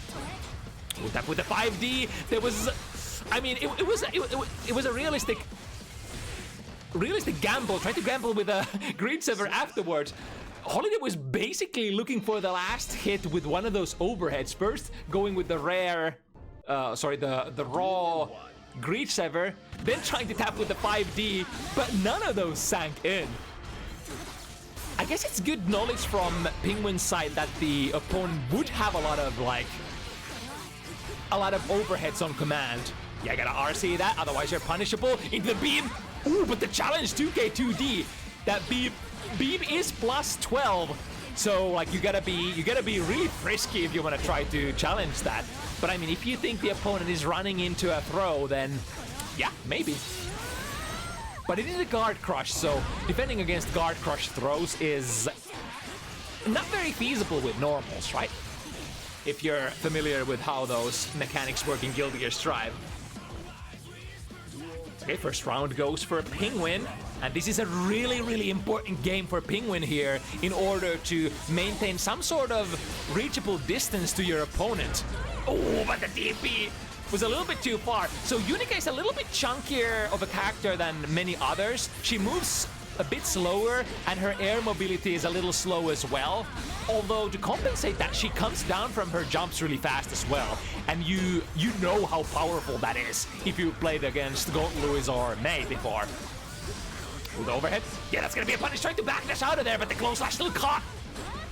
5 heavy into nothing. The DP still comes out. I think that was a great bait on the DP, but didn't stay blocking long enough. And now Holiday looking for that's a punish. Okay. Even if you don't get the close slash big starter, 2K2D is it's good enough. It's something. The jump K into gold burst. Now, the problem with the Gold Burst is that those resources don't come immediately. It is no longer a tool that gives you just straight up 100 meter as it did in the past, but now instead giving you a positive bonus, so it's punish. Okay, we get a little bit of a punish there on the backdash. And the overhead gets a hard knockdown, however, missing the throw timing. Do we get the punish here? Fire Slash is the starter. Not the biggest amount of damage, but we definitely take what we can get. And, you know, the damage that we can get can be hard to get on week 1. And the bounce. Ooh, actually finishing the combo with a red beam. Interesting. So maintaining a safe distance, DP anti-air is risky. Very powerful, but risky. If you know your opponent will commit, it will do the job. Oh, and then into the air fireball. There we go. Penguin getting the round that definitely matters here. Now Holiday is only 2 games away. So this comeback is looking way more feasible than if Holiday actually managed to get to the 5 points here. So instead of reflecting on them, Duel 1. Let's rock. Ooh, starting with the gamble, even from that backdash, because that DP recovers for such a long time and goes under the red beam with a stun dipper. Ooh, Holiday is having all the right reads here. Almost all of the opponent's life gone. Guard crush into RZ, that's so much plus frames. This time go for the overhead. Yeah, unless you time your enhanced overhead perfectly on the last active frame, you won't be able to pick it up without a counter hit. The beam gameplay, then go for an air-to-air as the opponent closes on you. That's a nice punish. Get things started here. Actually, looking for the wall break here. It's got a ball bounce into. Ooh, picking up with Far Slash. Nice bait here. Do we get a successful punish? Yes, indeed, taking it with a Far Slash again, so leaving a little bit of damage on the table. But you know, slow and steady wins the race. Am I right? Might have been able to 2-touch if we got the close slash punishes, but no matter. 3-touch is okay as well. Very safe distance from that -3, so won't be able to challenge at all afterwards. Yeah, so far, it looks like Holiday is a little bit more prevalent with the sort of keep-away game.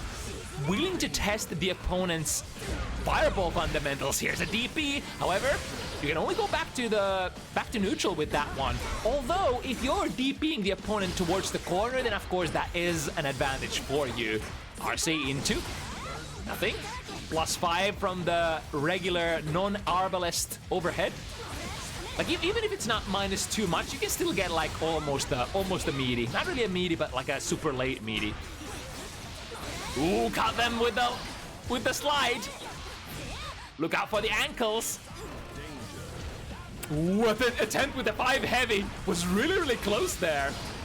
If the opponent pressed the button, that would have been a successful anti-air bar. Slash into the resource burn. Ah, the Far Slash actually does not connect here. 2K would have been it, I think, in that situation. And using the Wild Assault, trying to get to the checkmate. And the air fireballs. I swear on me mom, every single time somebody goes for the air fireball, it gets them value. It's been quite the underutilized tool so far this evening. But let me tell you, that air fireball is pretty damn good. Especially since you can enhance the normal fireball part by doing jump D first, which is also a projectile for Unica. Yep, check it with the beams. That's also another way of avoiding the beams, just jumping out and then sending your 2 air fireballs. They might not get there, but at least it keeps you airborne while that beam's active frames will end. I'm not actually 100% sure how many active frames. Oh, DP works out against the Arbalest overhead. Ooh, that's gonna be a punish. Far slash into the corner. Looking for the wall break again. Far slash, yeah. I think that's been one of the biggest problems for Penguin's routing so far. The S pickups after your BNB combos are a little hard. Of course, the safer way is to always go for maybe like a 2K in just Dipper to end your combos. And if you're close enough, if you perform Kara special moves, then you might be close enough to maybe get like a 5 heavy or close slash pickup. But the far slash is a little too slow, I think, usually. Swing wide with the 5 heavy. If the opponent extends themselves into that move, it's lights out. One of the hardest hitting 5 heavies in the game, rivaling the likes of May's 5 heavy. Break out of the corner. Ooh, frame jumping into the wild assault. And now with a lot of resources, committing into the slide. The wall gives in a little bit too soon for Penguin to go down. To the other side, positive bonus is a big one here. Checking the angles again, immediate burst. This is gonna be a hard situation. Penguin now with 0 hit points, and I mean, we did have 75 meters, so there were some resources to fight back with, but the life disadvantage was quite daunting there, especially in a matchup like this where you do have to potentially play like a little bit of fireball RPS or take a little bit of chip damage on the way in. Checking with the beam. Ooh, Holiday was a little late on that beam. That beam on reversal would have been able to crush Penguins, I think. Yeah, connecting on the airborne opponent. Even then, the slide is going to be plus, I feel like. The slide finisher. 5 heavy, checking the big counter hit. Opportunities, DP in it. Holiday with the throw, looking for one more. Where's it going to come from? Taking the arbalest stance. No follow-up, though. Was it a fake? Just taking the arbalest stance with 6 heavy in anticipation of perhaps the opponent doing a DP or a reversal. Because like you could think about it like this. So your opponent might react to 6 heavy, like that move that Holiday just did. They might react to you taking the arbalest stance and DP afterwards. Because if you press anything after, you're gonna be DPable, you're gonna be reversible, right? So you might just tap the 6 heavy and then do nothing and check if they're reacting to that move. Missing with the air-to-air, however, on the landing, Holiday once again getting the best of it. Tap the 5D, very close to breaking the wall. Soft knockdown, so Penguin is gonna be working with 50. Are we gonna spend? Yes, indeed. Looking for potentially that wall break again. Drop on the side of Penguin. I think that's probably been one of the biggest equalizers here this time. Ooh, that was a dangerous drop from Holiday as well. Missed the 2K pickup there, went straight into the stun dipper. If that was blocked, that would have been a big punish opportunity. But hey, again, it's week 1, so let's not expect too much. We got some Holiday laser action here once again, mixing in some greedy blue lasers as well. And because those are guard crushes, they are also gonna deal some extra chip damage. And if your opponent doesn't quite know the sort of oh, big counter hit into stun dipper, looking for one more touch. Where's it gonna come from? We could go for the beam again. Yep, Holiday has been really drift backwards, and the slow whiffing buttons of Unica are gonna be punished here. Backwards moving trajectory, RC, see the opponent whiff, go for the whiff punish.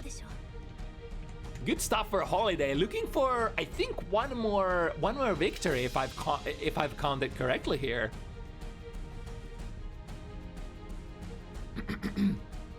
Oh, I think I might have points wrong.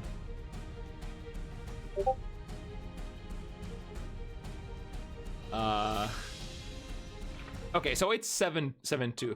So that means the first game where I was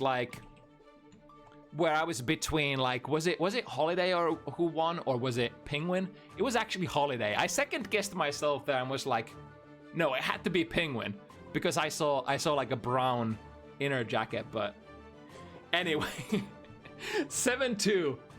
Holiday taking it with a little bit of a more fireball-oriented approach, which was, you know, sort of the thing I was talking about. I was super interested in, especially in the mirror matches, which Unicas would go for the beams to start it out with, and who wouldn't.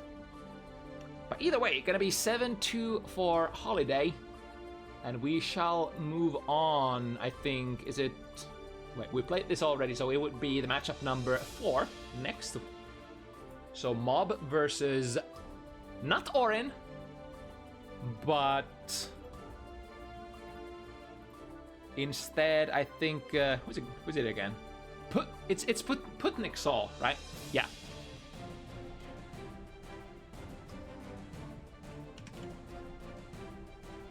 Oh, also, right. So this is also MOB not on Unica. So this card is actually completely false. It is MOB on the left corner, but we'll be playing Testament instead, their main character, as far as I understand. And the opponent is going to be Putnik Saul.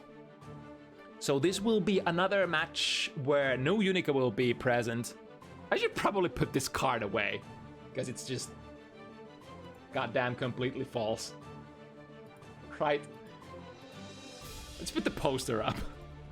Okay, let's ask MOB and Putnik to grace us with their presence.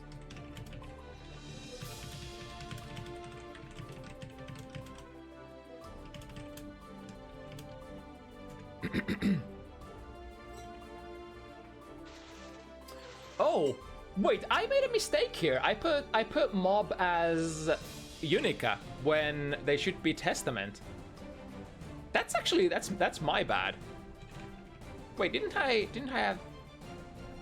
I'm pretty sure. Yeah, I had the right character on the Discord side of things, but then in my own notes, I marked MOB down as a Unica. Yeah, that's my bad. Oh my god. All of my graphics are actually wrong here because MOB is indeed playing Testament. Damn. I might actually have time to fix this. Maybe it doesn't matter because both of the players are in the room already. Or maybe, should I? Should I? No, we're just gonna jump in. So MOB Testament and Putnik Saul. This is another match that, you know, initially fell through, but we had people step up on short notice.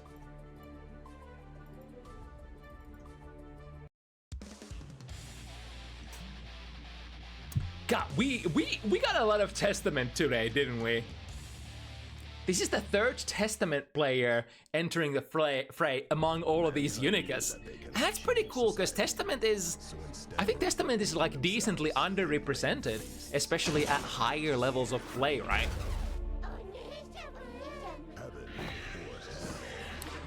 Because the character is very anti-meta, if you will.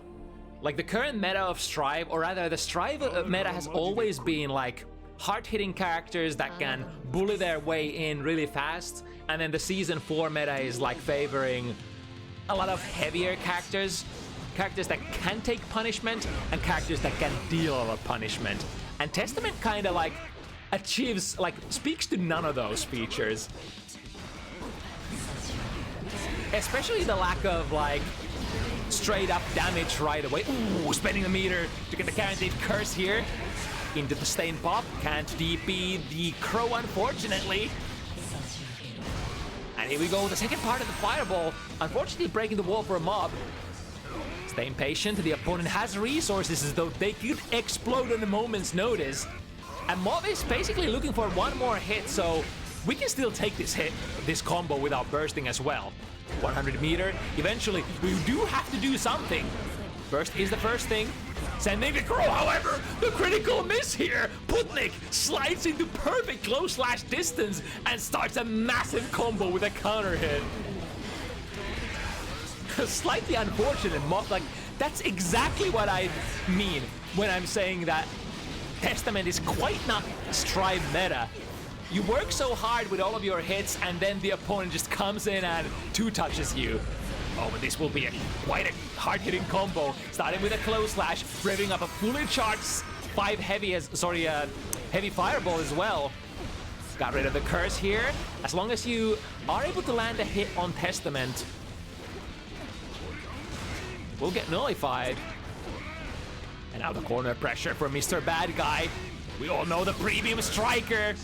We only have so many in this game. Tyrant Rave should very close to being enough, not quite. Literally 5 hit points left. And now, where's it gonna come from? BRC, probably meant as a YRC. That was a slightly unfortunate time to get stutter there. Okay. Probably same for the players. But it is what it is, and Putnik takes the lead very early with 1-0. Oh my goodness, that's another very Strive thing to do. You have a lot of special moves in Strive that do a lot of different functions, and I think Bandit's Revolver is one of the greatest offenders of that rule, because you can use it as so many different kinds of things. Ooh, did Mob hit a button? Nope, able to FD here, and the punish. Yeah, Far Slash is gonna be enough because the opponent was cursed. And you basically needed just about any touch to pop them in the sky. Tried to go for 6B, however, the 6 heavy from Soul a little bit faster, in fact faster than most of moves in Guilty Gear Strive on round start. That instant air dash jump heavy, such a great combination from Testament. And now Mob taking that massive life lead. However, the RPS, the instant air dash over the opponent's pokes for Putnik, not only gets rid of the curse, but puts Mob in the corner. We're spending everything in order to keep the opponent there, and as you probably should, as Mr. Bad Guy is so good at punching the opponent in the face, and the more you can punch the opponent in the face or plant your fist in their gut, the better it is for you. Nevertheless, Mob able to find a successful hit here, putting it 1-1. Damn. And often enough, I think if the connection is a little shaky, there is also an increased chance for spectator drop, which is gonna happen here as it looks like.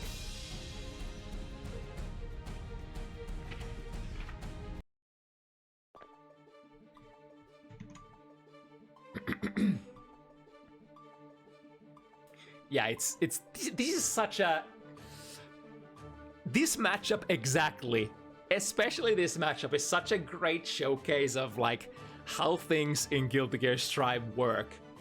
Because you have the meta man, or maybe you could argue that Soul is slightly off well, I mean, he represents the meta, but he doesn't necessarily represent the current top tiers, depending on your point of view. I mean, some people still put Soul in top tier, but technically, you have a character who does everything you want to do in Guilty Gear Strive that also hits you so damn hard. You have to be right like around 2 or 3 times per round, and then you have the off-meta character who has to be right like, I'm not sure, I'm gonna pull a number out of my ass basically, but let's say like 5-6 times.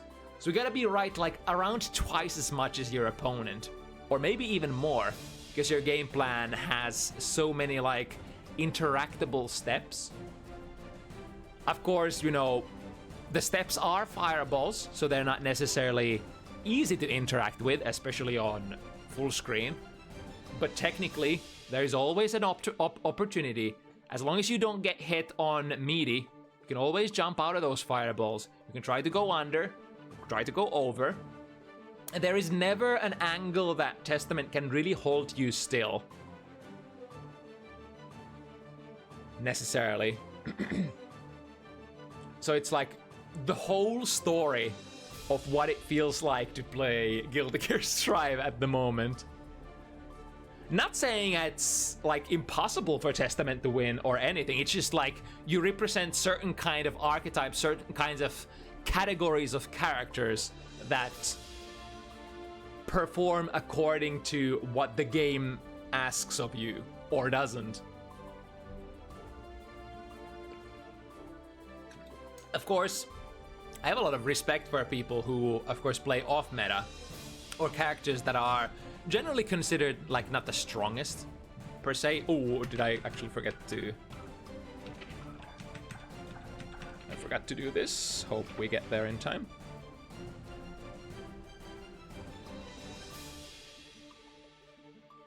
I think so, yeah. Okay, so Putnik got that point. And then we can flip this back to... rematch and go from there. So Putnik 2 points. Fortunately missed one game, but it is what it is. And Gilbigers try land with our lobbies that are available to us.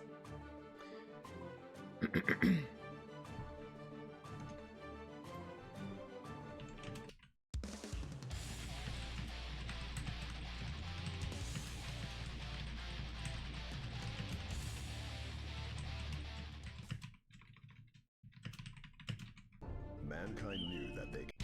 Okay, back into it. How do we approach this freight train of destruction that is so bad, guy?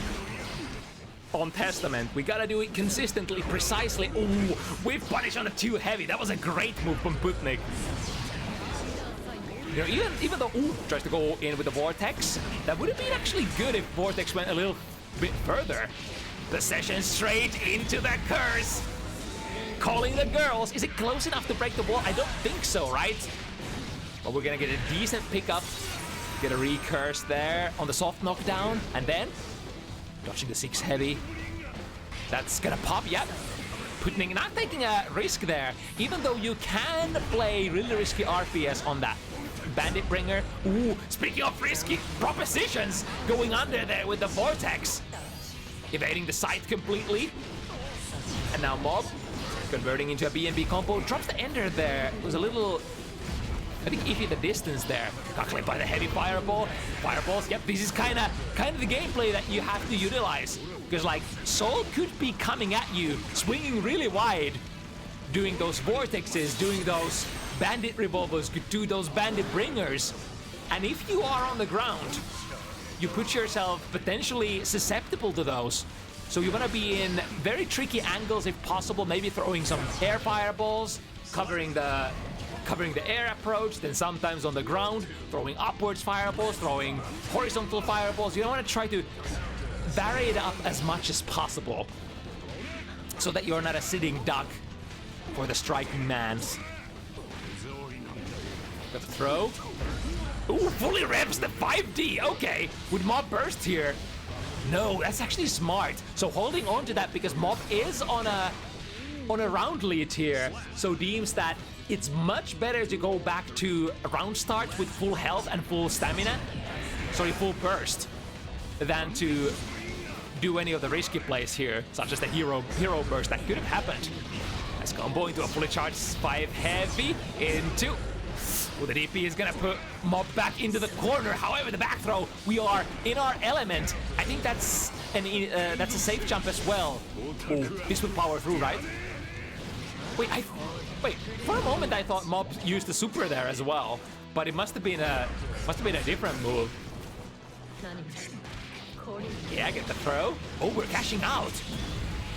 And this, I think this is a distance where you actually get the wall break. Yeah, would have been able to get it, but Putnik able to burst because of that 6 heavy right between the sequence. Interesting. Did we just throw Fafnir? Just casually throwing Fafnir? A move that nowadays is supposed to be the frame trap.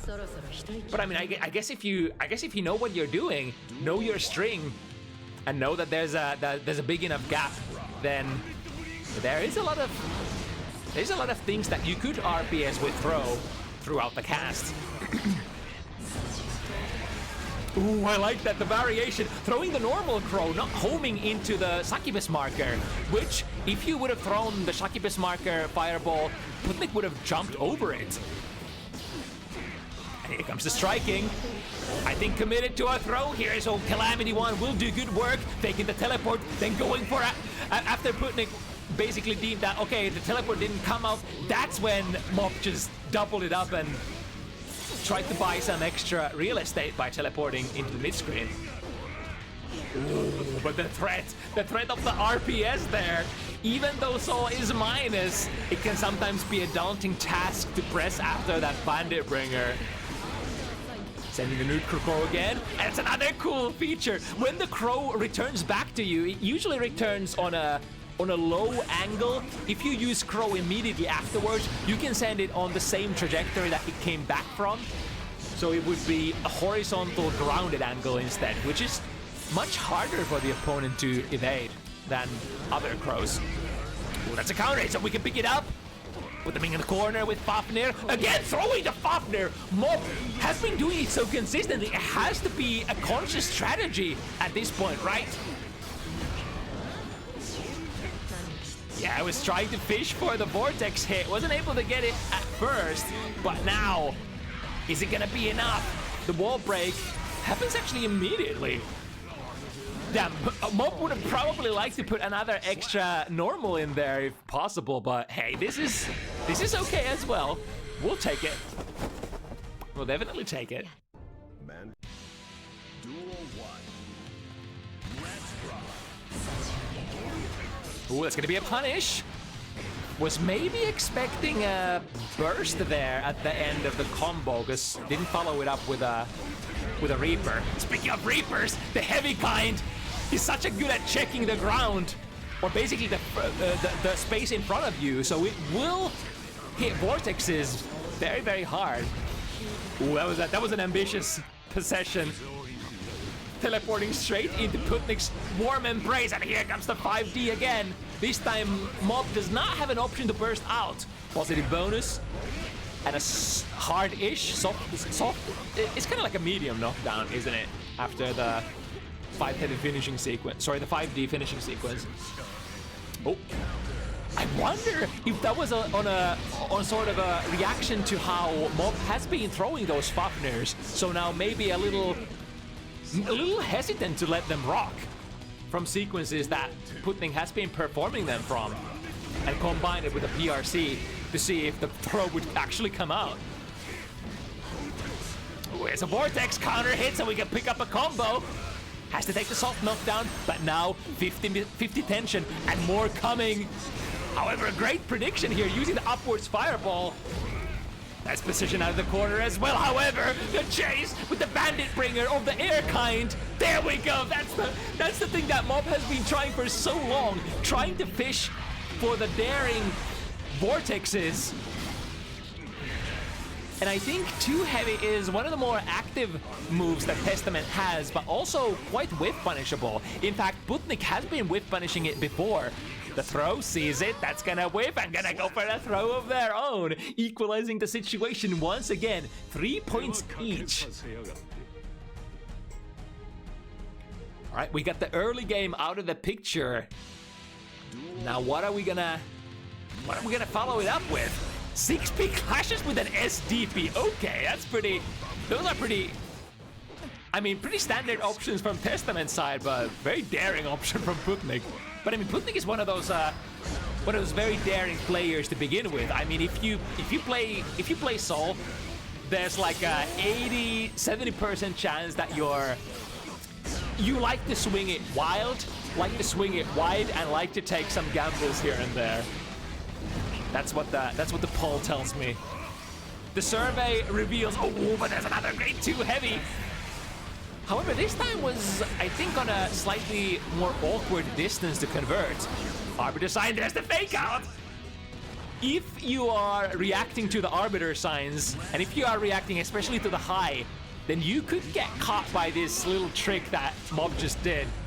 Fake with the high and then go for the low instead out of the fast RC. Ooh, the crow with the wrong angle, however. The anti-air is there. No eclipse! No shot! No shot! I hate Bandit Bringer! How is it possible? Both players whipping a throw in the corner, but definitely usually in favor of... Wait, is this good? Yeah! Spending it all with the big hit! Bam! Not enough though! Begs the question, would Tyrant Rave just finish there? I mean, it was a lot of hit points to chew through, so maybe not. And the problem with Heavy MoB Cemetery is that it's one of those supers that will never break the wall, such as like Zanzeroga or Last Horizon for Slayer. The big cash out supers that you usually use mid-screen, right? Or, you know, you can get a little bit of extra damage over your standard wall break super. All right, MoB taking the lead once again.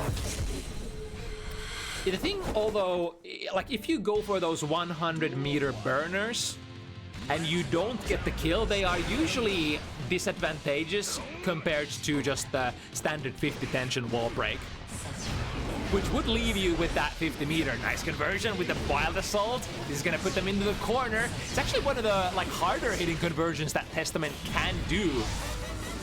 Testament, of course, very interesting archetype to have an orange wild assault, which is generally sort of reserved for the strictly the rushdown kind of characters, the very aggressive type of characters. Great angle for the fireball. Also, cannot DP the crow, and now Putnik is a little far away from the burst still, so MOB could do some extra damage here. Wall break, yeah, just before the burst comes online. Will be an option in the next screen, however, Putnik is down around. I think this is safe jump, right? Yep. And the punish, far slash, immediate burst. You try to maintain as much life as possible, because against these zoners, you might be... That was a nice position! Into a good position with punish, and MOB takes another one. One after another. The momentum has shifted officially. And now, the ball is in Putnik's court to do something about this before MOB just takes it home. Who has a big 2 heavy again. Yo, we didn't even kill 6 heavy! Are you kidding me? I mean, of course it would, because the Testament 2 heavy has so much disjoint. It is really a great move. Oh, but Putnik is definitely blocking here. Not the biggest punish out there. Nice shimmy, got the big counter hit, prompting a burst from MOB.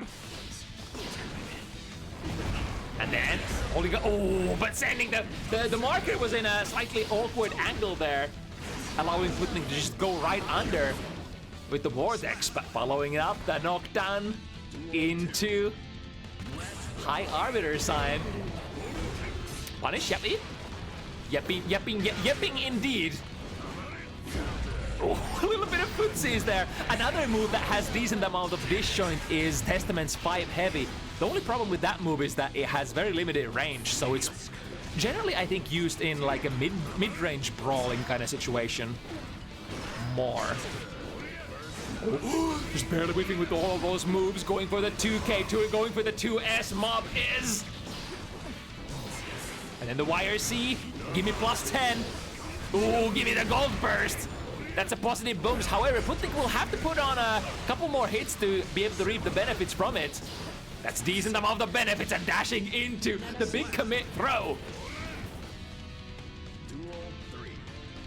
I mean, big commit in the sense that, you know, if you get your throw red in Strive, you are in a counter hit state, so you're probably expecting to take a ton of damage. So it can be a very dangerous round-ending gambit if you don't have 50 meter to combo with it to option select potentially with your RC. It's a lot of soul damage, and now waiting for the tension, or rather the positive bonus to kick in with 100 meter. Could we have an option to maybe utilize Heavy MOB Cemetery again if we were to get a hit here? Nah. MOB is gonna backdash, get the curse, bait the burst. Burst is coming. Speaking of burst, no, not bait the burst, bait the DP, because the burst was coming back in just a second. Well, it's a slightly unnecessary RC there. What MOB was thinking is that 5 heavy will completely whiff, and went for the RC, which kind of nullified the explosion of the curse. But still, the snowball has been set in motion. MOB standing on top of the snowy mountain, throwing in a little rock, catching a little bit of snow around it, and then rolling down with great force. Now Putnik, how are we gonna put an end to that? Deep into the corner, trying to strike, but MOB was coming in from a really nice angle from above. Now, both bursts are gonna be a non-issue for the rest of the round, I reckon. A little bit of stutter here. Can you see these mix-ups in an online environment? If you can't, well, too bad, because they are coming. Close slash anti-air, starting a very nice sequence. Respectable damage for Testament scale. Once again, not guiding the crow into the marker, but instead using the neutral one. And that was a crucial move. Using the charged crow in order to send it on a slightly different angle in order to create the opportunity to checkmate there with the curse. Alright, breaking the curse this time around. Putnik in a really tough situation. This is technically a set point situation. And here comes MoB, or maybe doesn't. Waiting for the burst. The hard bait, which Putnik is not quite ready to commit to. Not yet. We are a striker of the heavy kind, so we can play a little bit longer. But no longer than 2 strikes. Slide straight into the punish. That's more than -2. Oh, get the throw in get back in there into Heavy Mock Cemetery. Was Putnik, or sorry, was MoB pressing buttons? No, they weren't. So getting out of there, and now Putnik completely out of the meter. Dash out of there, that's great. Could be a comeback. MoB has an opportunity to burst, but the back throw, the most classic of momentum breakers on a round. MoB takes it 7-3 against Putnik's Sol on a matchup that was technically completely revamped from what it was originally supposed to do. But yeah, I thought Putnik started with a little bit of momentum there, getting a couple of rounds over MoB, but then slowly equalizing the situation and then starting it for reals, getting it going, so to speak. And there was no breaks after that.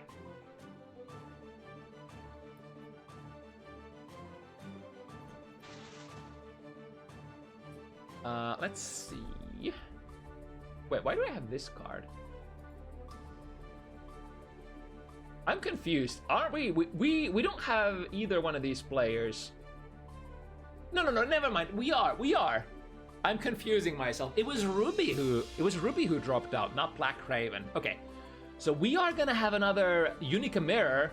So BlackRaven will be the player in the left corner. However, instead of Lamprella, enter the fray with Thunder Kitty. So I was basically asking for like an entry-level Unica player from the on the Discord just before we started, and Thunder Kitty was like, okay, I've played a couple of days, so I qualify as entry-level Unica.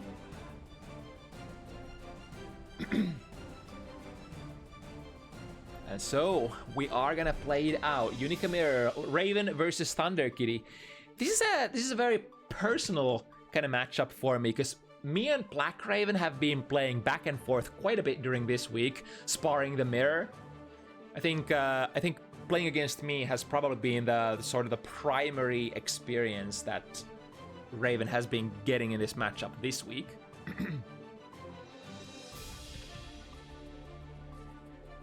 And of course, in a way, you wanna sort of cheer for your sparring partners if possible, because then you can say when they win, you can be like, yeah, I made that happen.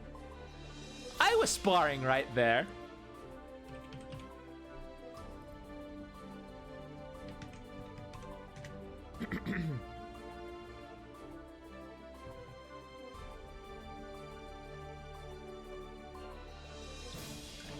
All right, and once again, so Raven will be playing black color, and Thunder Kitty will be playing, is that the standard color that I see?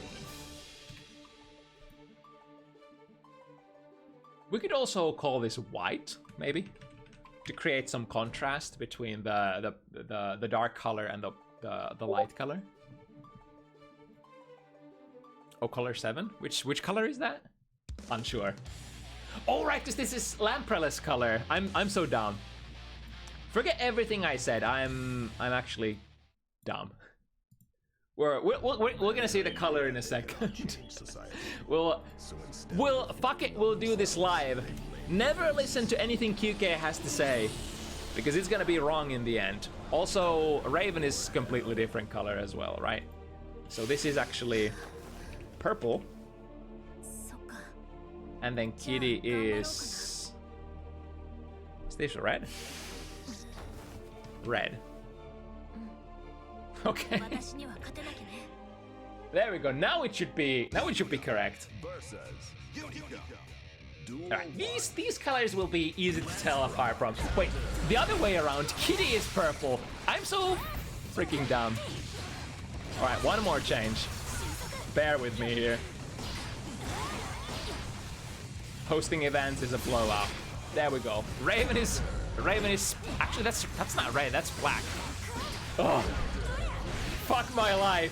It's red according to her hair, right? All right, what's going on? We're a slightly pretty equal life situation. Crossing it up. Ooh, that's gonna be a punish. I forgot exactly how minus the non-arbalest overhead is, but I think it's... We can pull out frame data, actually. That's kind of relevant information for us. It would also be... No, it's only -8. Okay. So only 2 frame difference between those versions. Oh, that's a counter hit!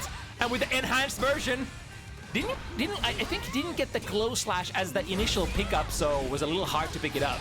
Ooh, we'll be able to pick it up. Pick up the Michael Sword variant, though. That was sort of an attempt on showcasing how Unica's Michael Sword big counter hit in the corner can actually be picked up by a lot of different things meterless. Raven, no cancel off too heavy, maybe waiting for counterplay from the opponent. Got them ankles into fast RC6 heavy DP, dropping out of combos, no worries, we follow it up. Raven taking the first game. After a scuffed entry from the commentator. Actually, I kind of want to correct the color into being black instead of red. No, we do it like this.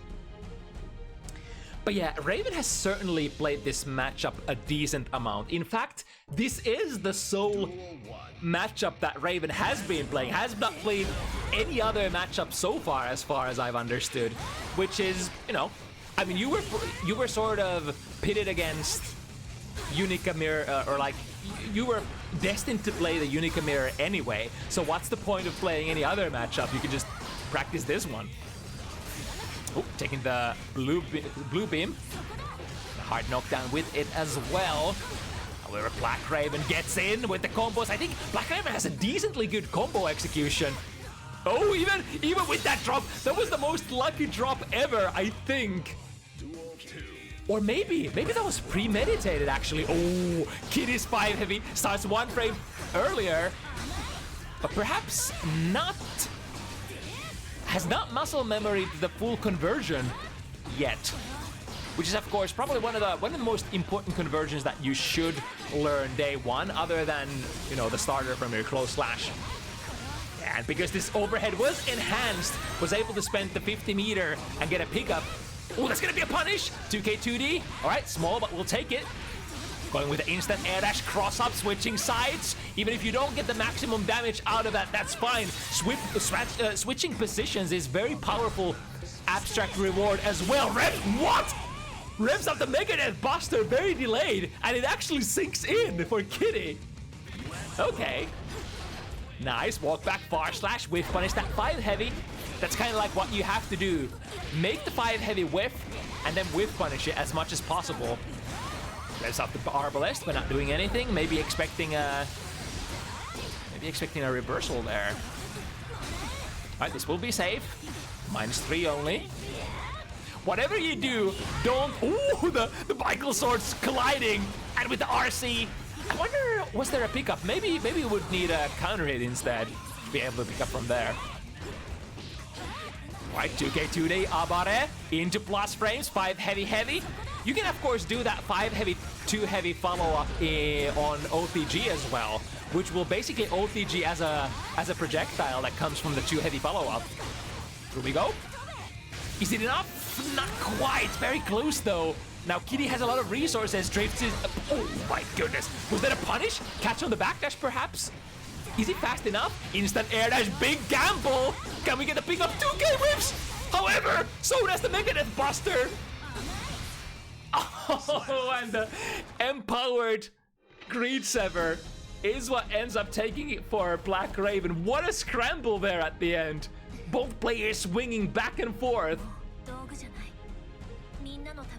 But I think super important that that Raven played that last slide as an enhanced version. Because I think Kitty was blocking it, and that...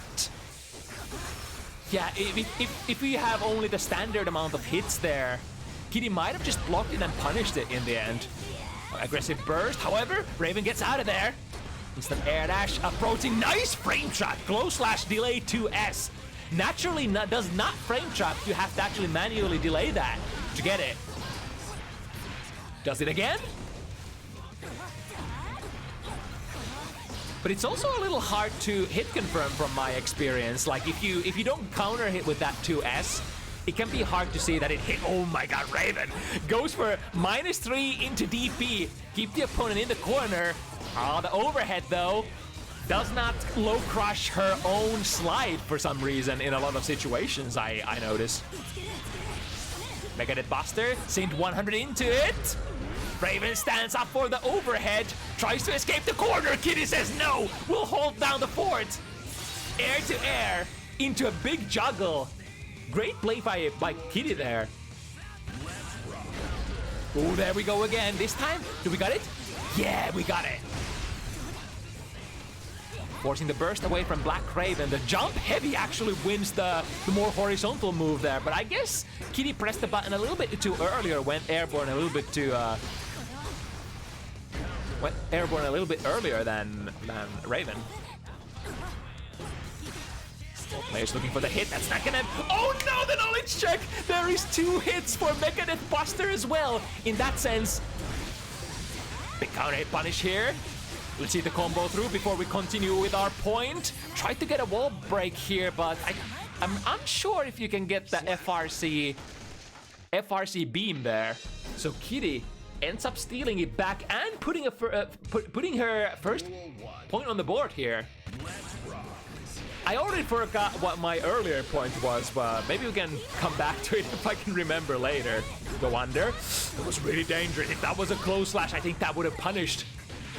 Goes for a throw a little bit earlier.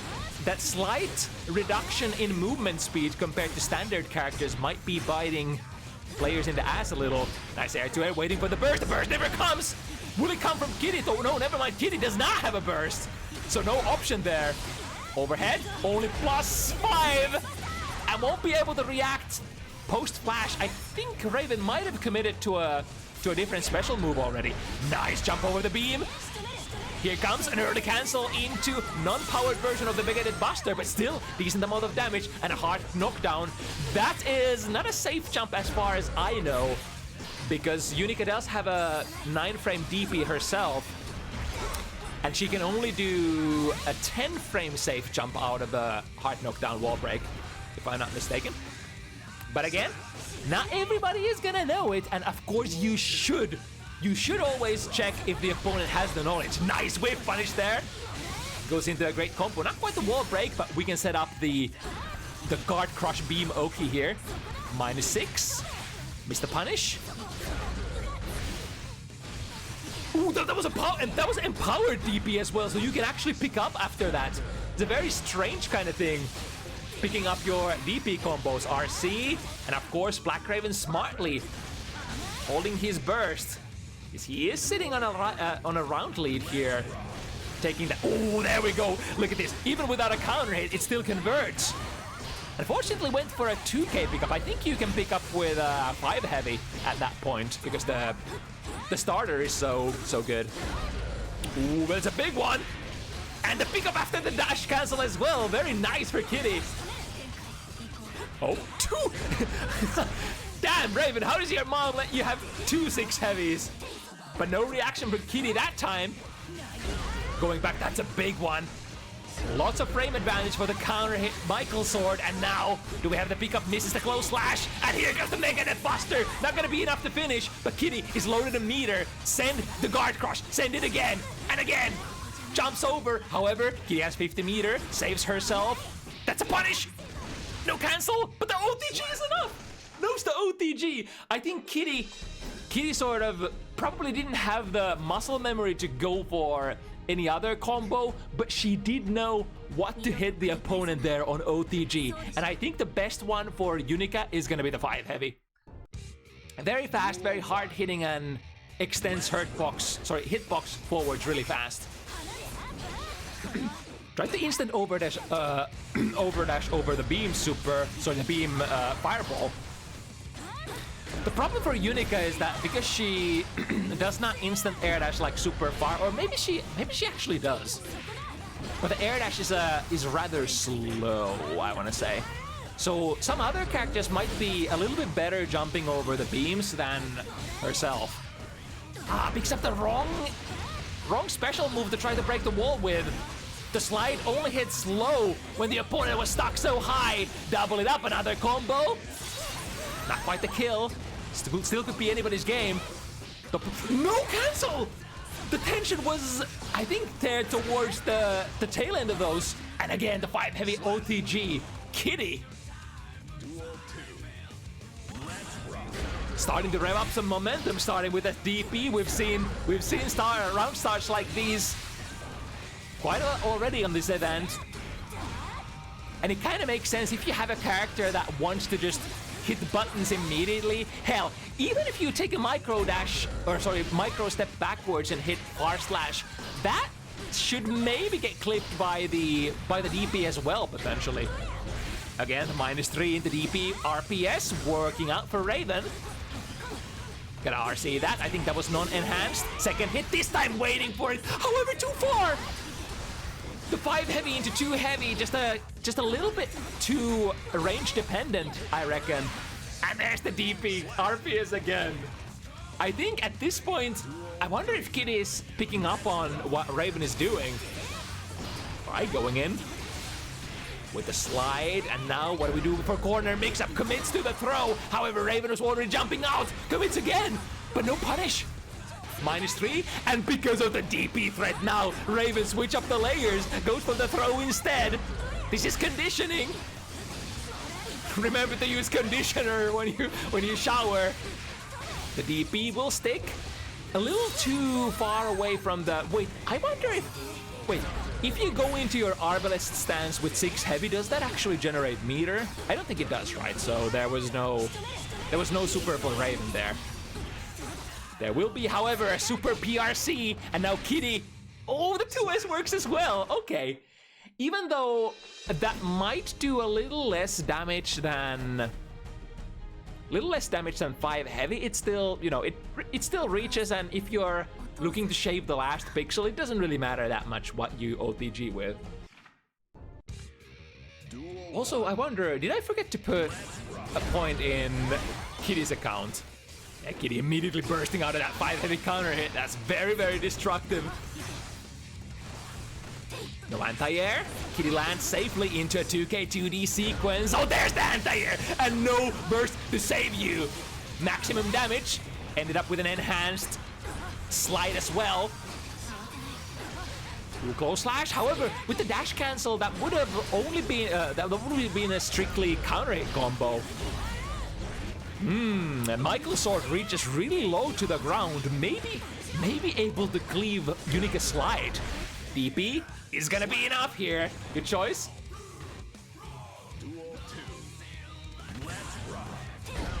Ooh, the far slash anti-airing here. Yeah, in my mind, I've been making some sort of reflections to, or comparisons to Faust, actually, because Faust is kind of like similar character that has a lot of accidental anti-air potential, or not necessarily accidental, but has a lot of niche anti-air potential in a lot of his normals. And Unica kind of has the same kind of thing where many of her normals can actually anti-air. You have your 6B that is stubby, you have your 5B which is stubby, you have your big ones, 2 heavy, 5 heavy, your 5K can anti-air as well, you have your DPs. Like a lot of stuff has just decent amount of anti-air potential, but you have to use them in the right place. There we go. Kitty finally adjusting to the daring RPS that is the -3 out of slide and then into a DP. Finish with the beam super. Checking on wake up. Are you ready to block this? And if not, I'm just gonna do it again and get some extra value while I'm at it. You know, even the enhanced beam is not gonna be the end of the world if you get hit by it. But if you get hit by it 3 times in a row, it stacks up and it's gonna be worth like a decent-sized BMB combo in a way. Is this enough? Not quite.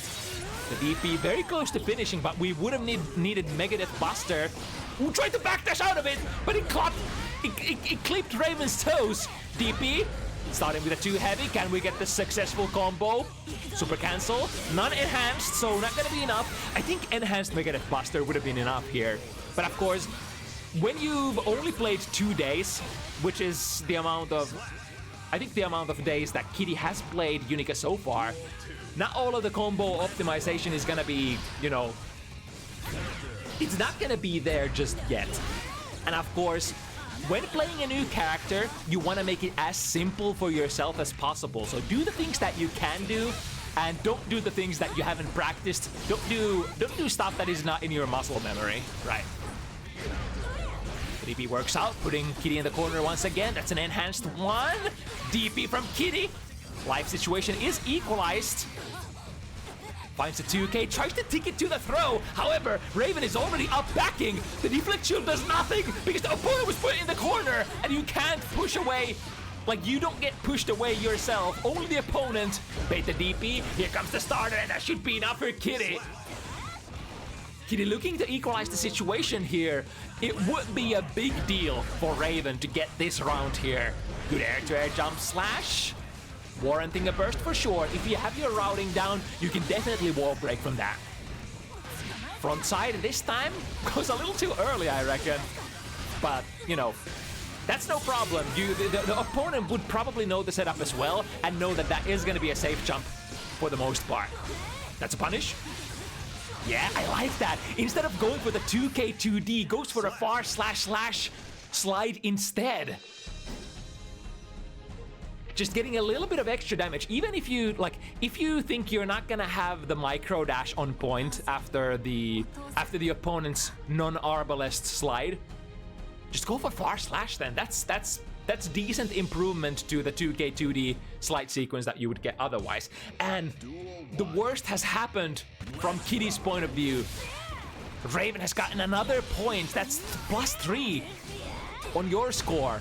And now Kitty is gonna have to work really hard to be able to somehow equalize this situation. Gold burst, whiffing that certainly ain't helping your case now.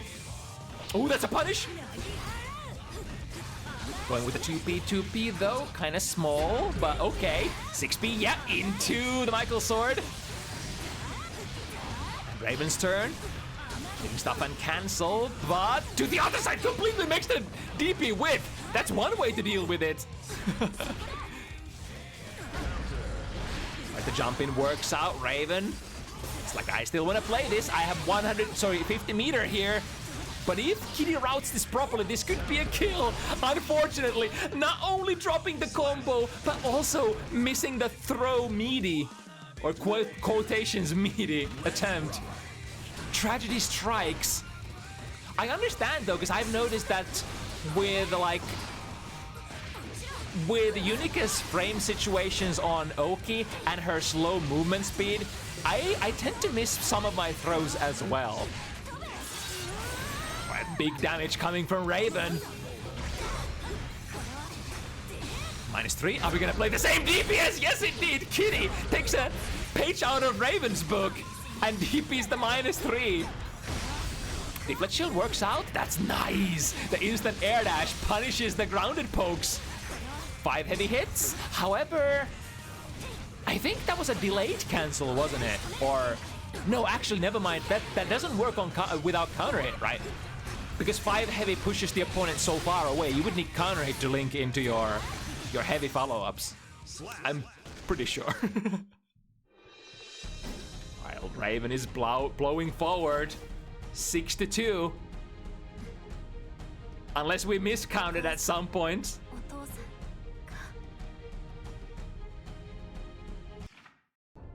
I think it's 6-2. So Raven potentially looking for one more. Ooh, are we gonna burst? Yep. Just, I think I like that. I like that little hesitation. Taking one more extra hit just to be sure that the opponent is starting the combo properly. And at that point, it's like, okay, now I can burst it.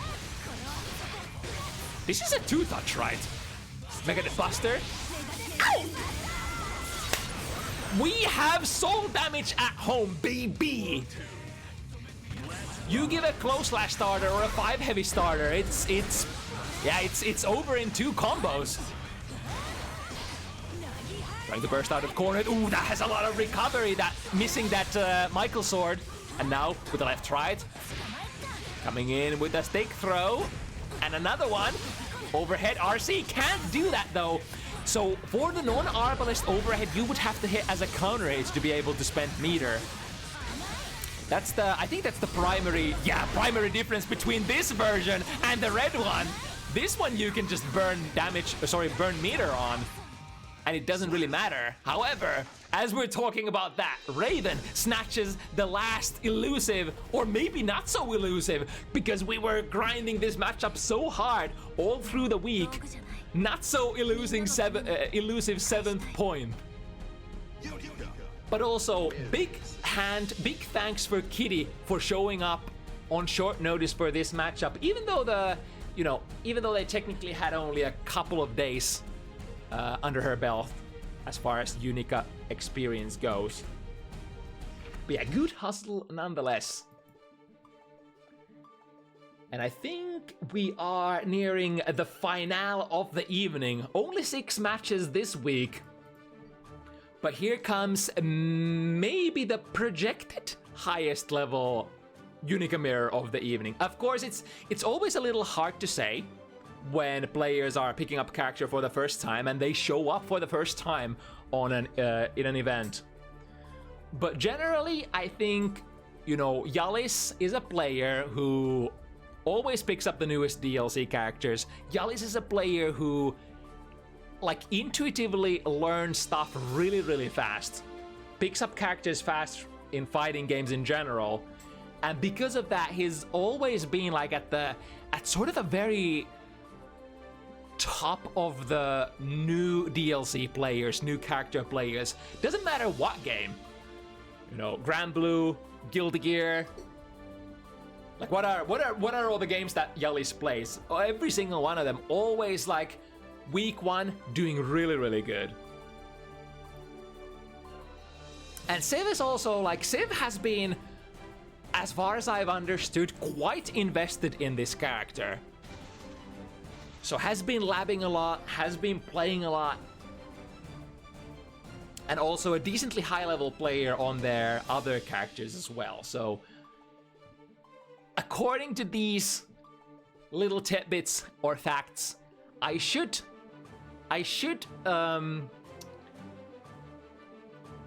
guess that this might be the highest level Unica gameplay that we're gonna be seeing tonight. But I'm open to being surprised as well. You never know what you're gonna get on the first week of character DLC release.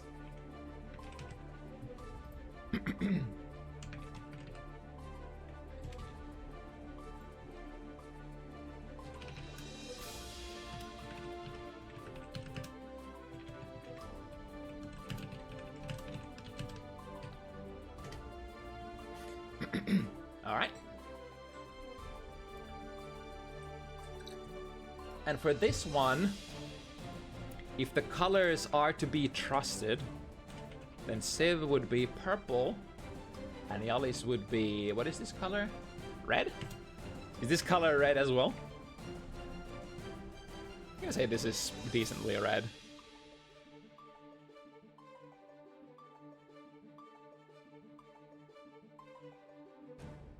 Yeah, red. Yeah. This is the actual red, so BlackRaven was rocking kind of like red color-ish, but it was more like a black red, like a gothic color. This is more like where the sleeves are actually red, and there's like a red marking, and the gun is red. This is the de facto red color, I reckon. Do we have a Civ though?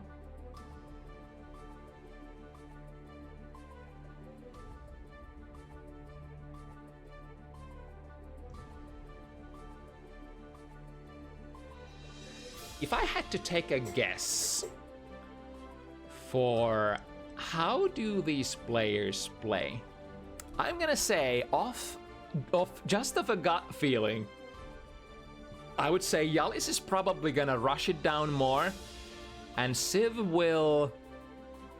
I'm not sure if Civ will use fireballs a lot, but I think Civ will have a lot of set play, right?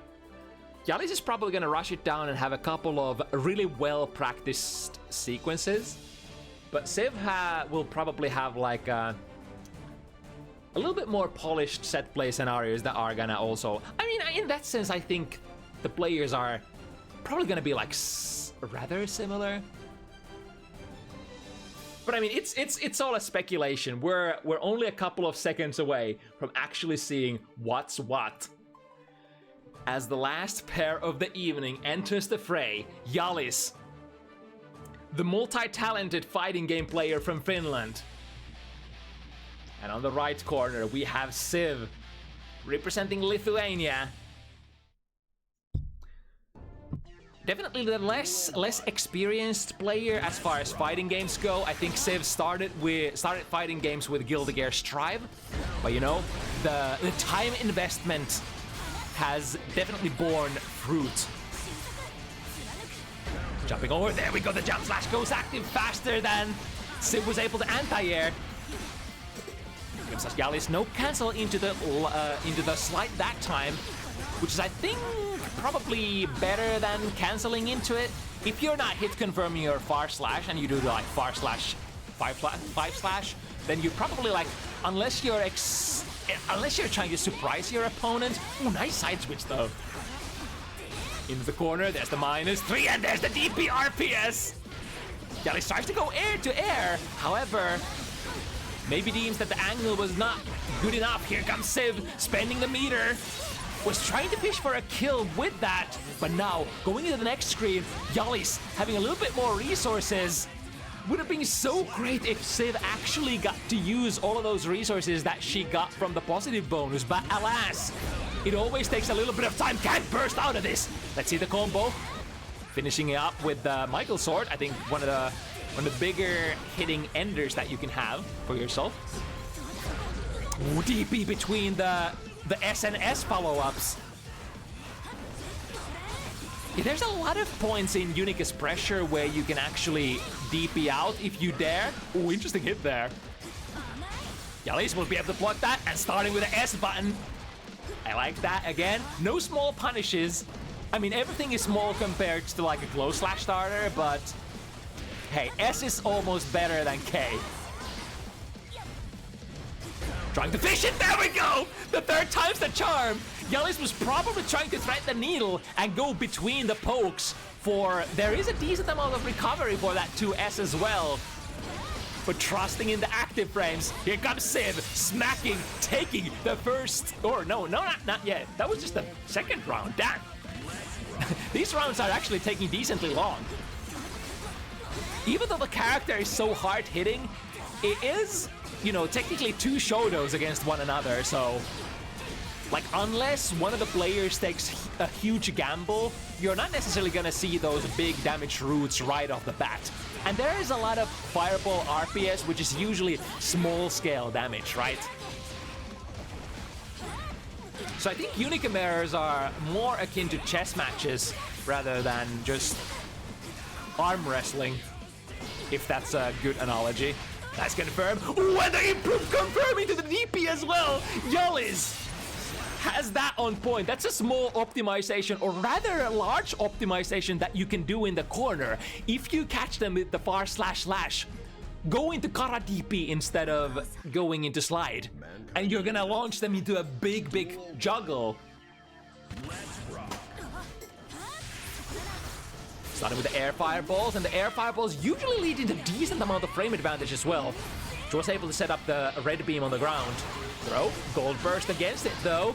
Here comes Civ with soon a lot of resources to spend. Would Jalis, I was about to ask, would Jalis DP and prevent those resource usages? Both players sliding forward. However, with the frame advantage that Civ had a little bit earlier on the trigger. And now, Jalis could drift forward, does so. However, Civ pressed that 2K before the drift. That was a commit. I think understanding the RPS, if you wanna stop that, if you want to stop opponent from doing that, you would have to put out a hitbox before the drift actually happens. It has some risks though, especially against the DP character. If they notice that you're revving up your normal, they could DP out of that drift. It's the neutral jump, trying to stay as safe as possible. Jumps out of the throw attempt. Yeah, this is strike throw in its core after all. After the close slash. Guilty Gear Strive and all that. Close slash starters, speaking of which, don't quite have the tension to RC and take the win. But trusting that Civ is good enough with the combo. So spending the RC, going for the air fireball once again. Jalis, probably, even though we are very early to this set, I want to say, with the frequency that Jalis is using those air fireballs, probably gonna be the participant that uses those the most. And I kind of like that, because I like that air fireball quite a bit. It requires a very specific kind of commitment to punish it. Like, you would have to be jumping forward, maybe dash jumping forward from a particular angle, and then time your air dash properly to get there with your jump slash. Ooh, catching the landing frames though. That's one way that you can deal with it. Or deal with her jumps, or just about any character's jumps in this game. Fishing again, good whip punish. Jalis does not go for the fall for the same trick again. Does not slide into straight that 2S. Instead goes for a whip punish. As you should, that's the high level play. Alright, wanting to take the wall, this will force the break. Unfortunately, wasn't able to build up to the 50. What was the, huh? What was that normal? Was that 5 too heavy? 5 heavy, too heavy? Interesting interaction there. Ooh, starting with a big gamba. Jalis with a neutral jump, coming down with the K button, still getting a small punish. There we go, now it's hit confirmed, put them in the corner, 6P works out. So, Unica has a really tiny 6P in the same way that Kai has. It works really well, but you have to not hit it too early. You want to wait for the opponent to fall into your sort of 6P zone before you fire it, because it's really easy to use it too early if you play characters with god 6Ps such as like Testament or Sin. Trying to fish for it, Civ! Goes for a reaction one, half of your life is gonna be gone from that one. And now DP is the way out of the pressure. Oh, the burn here. With a good routing, this could get the wall. Again, the far slash. Probably wanted a close slash there with a deep dash. But alas, the far slash a little bit too slow, and now Civ's opportunity to misses it! Misses the enhanced DP, sorry, the enhanced super attempt. Rather unfortunate was like the way you do that is after the wall break, unless you stuck them to the wall with a too heavy or another normal that would put you in Arbalest, usually too heavy. You go into Arbalest with 6 heavy instead and then input a super during that, so you would get the enhanced version of your Megadeth Buster. But I think maybe Civ tried to do a Kara Megadeth there, which ended up resulting in the dash cancel. Yep, plus frames from the dash cancel when you cancel the 2 heavy follow-up. Or sorry, the 5 heavy follow-up.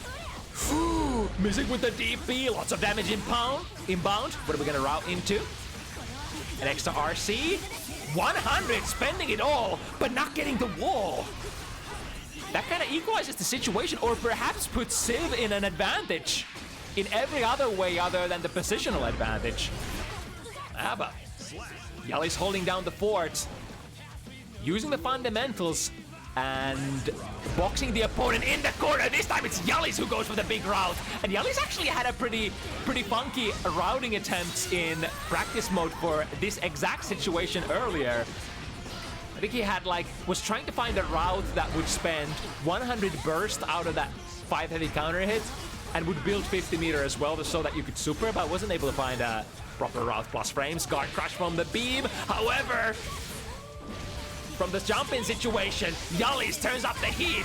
Enhanced Megadeth does so much damage. And now, yep, I understand. Jalis knew that there is no safe jump here. So if he wants to jump in, technically he has to bluff. So he was basically saying, okay, I'll show you the instant air dash, and maybe you react with your DP because you know there is no safe jump here. But Civ didn't flinch that time. So we're probably already on the same Yomi layer. Ooh, that follow-up actually whiffing after, or a slight whiffing off the follow-up. Goes under. As long as those low-profile frames, time to start. Gonna go under those beams. The DP for Jalis here. Gonna spend the RC on more pressure. Nice, still gets a decent KD into the corner. Civ trying to spend meter to break out of this position, but Jalis is so good at keeping you still in there. Many games where he plays characters that just are good at boxing the opponent in the corner. So now his first row. Ooh, lands straight into the DP. And what do? Pay the DP, then checking the jumps. 5 heavy is still a pretty decent button, I think, if you connect it on a jumping opponent, even if they're blocking in the air. Spending it. Would love to get to the 50 meter, but before that, would love to wall break. And Jalis just goes under, does not even wait the second hit of the DP, just sweeps the ground with the 2S. Give me a fast punish. Speaking of punishes, or rather counter, folks, here comes the big crowding. 60% damage, wall break. Baby Unica is a damage machine. Meets them midway out of the slide. Would there, I see, because the routing actually goes for a side switch. So that was no good that time. Goes for a hard bait. Jalis, however, in this situation, I think you can afford to hold that. You can hold on to that burst for dear life. Goes for it now. Tries to finish it here with a resource advantage. Oh, that's a big one. Do you know a route? Even if he doesn't, just goes for the safe close / pickup. Follows up with the 2 heavy and then just dial into whatever special that you have in store. Jalis goes really hard here. This is kind of expected for a player who is really fast at picking up characters. Week 1, we already have all the best tools, all the best day 1 tools have been pretty much acquired by both players, I want to say. Both players are doing the good stuff. It's just the slight experience difference in fundamentals, probably, because Jalis is a fighting game player for many decades, as far as I know. Going with the jump D, now canceling into the Arbalest Fireball. The FRC, get the dash cancel into plus frames, and then into slides, trying to check the legs. Ooh, good whiff punish! And we have the 50 meter as well, might as well spend it when the kill is available. Even a far / into the slide RC combos are gonna do so much when you have a wall break opportunity. With a good routing, you got a DP. Ooh, that was very close. Oh, that's gonna be a wall, very surely. Tried to go for the enhanced Megadeth, a little late there. Misses it. That's the risk and the reward. If you get an enhanced Megadeth Buster, it's gonna do so freaking much. But if you miss it, that's a 0 points of damage, and the opponent probably gonna take off the wall as well. RC into more plus frames. Jalis with a normal forward jump out of the corner, caught them with the slide. As long as it's enhanced, might as well try. One more beam should be it. Dipper RC into the opponent's guard. Both players throwing all the resources away. Don't want to block anything from the opponent. Far slash at the end. Well timed from Civ. We need this. We absolutely need this for Civ. If there is to be some sort of retaliation for this set.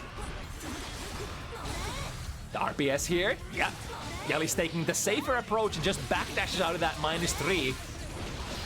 Now OTG into plus frames. Dash cancel. Jalis jumps out, however, without an air dash, lands straight into the slide active frames.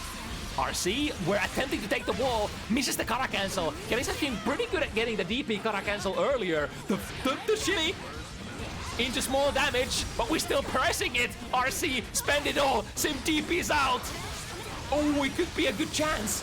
Jalis doesn't have a burst. We're gonna break off of this, and this time we have 50. No, the drop.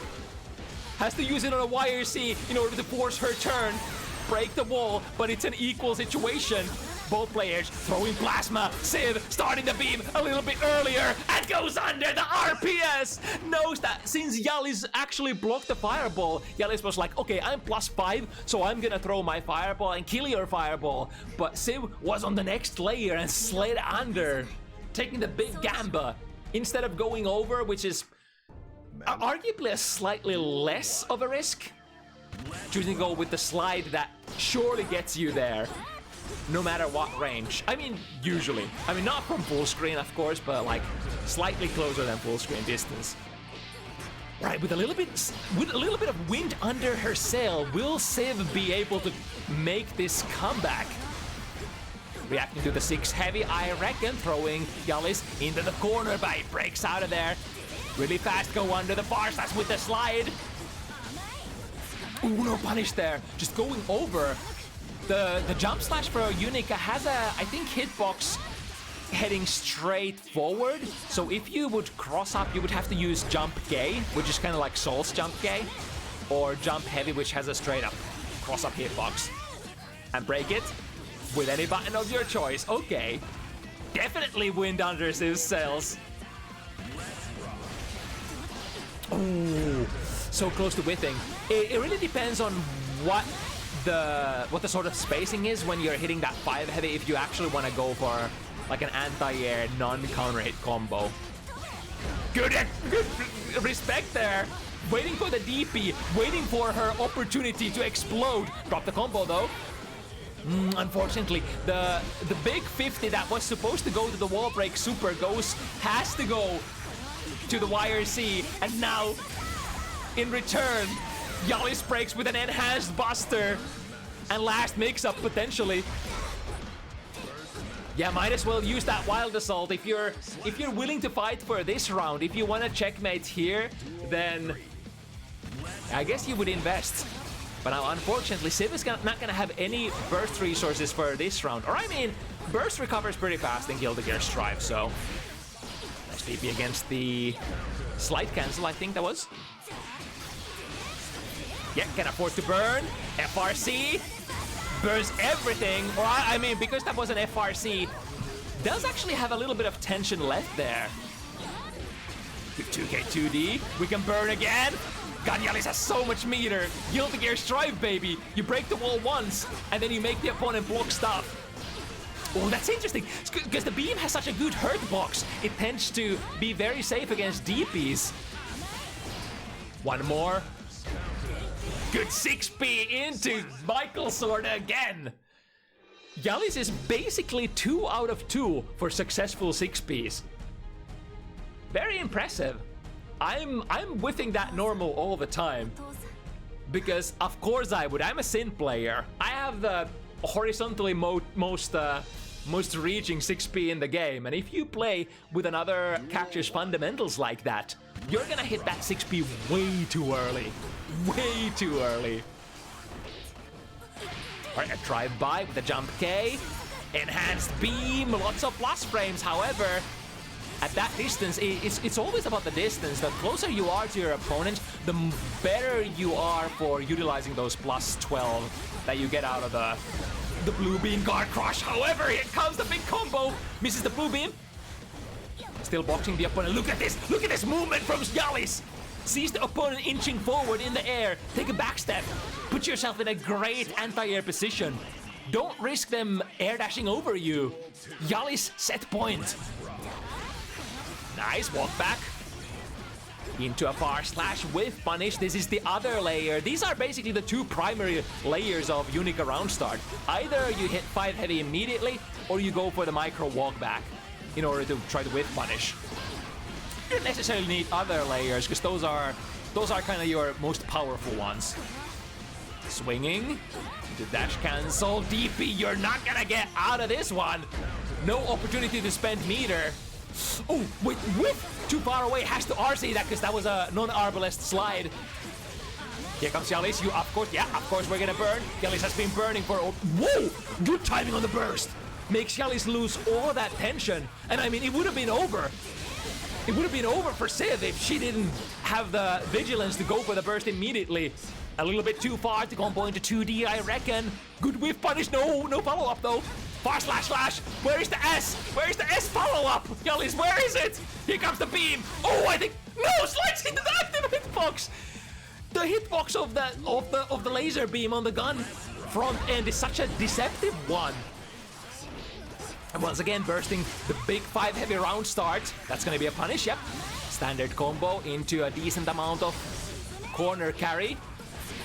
Comes a dash jump to the other side, throw the opponent into the corner. This might be a checkmate. There it is, the Kara DP again, which guarantees slightly better pickup from your S buttons. Maybe last dance for Civ. What are we gonna do with all these resources? We're gonna do nothing! Jalis goes for the throw, the most safe option. Of course, there is also a PRC option select riding in the back of that, I reckon, because Jalis knows how to play the game. And because you're going for the throw, there is no burst to be used, so you would have to commit to the like a gold burst or any kind of burst before you see what's going on. Beautiful high-level decision making. Similar amount of invested time in the character, but of course, the experience shining through a little bit more for Jalis.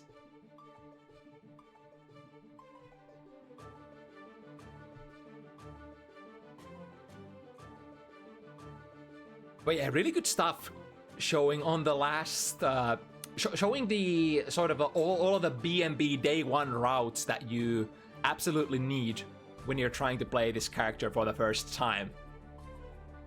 Putting all of that on showcase, and yeah, it's gonna be a wrap. Our 6th game is done. Since we had one of our games cancelled this week, this is gonna be where we call it. Yeah, Unica, really fun character, I have to say. It's like every single player I've heard talk about Unica has pretty much been unanimously pro Unica, in favor of like how fun the character is to play. Of course, it's still a little hard to say like where she places on the power tier list, but a lot of players say that she is quite strong.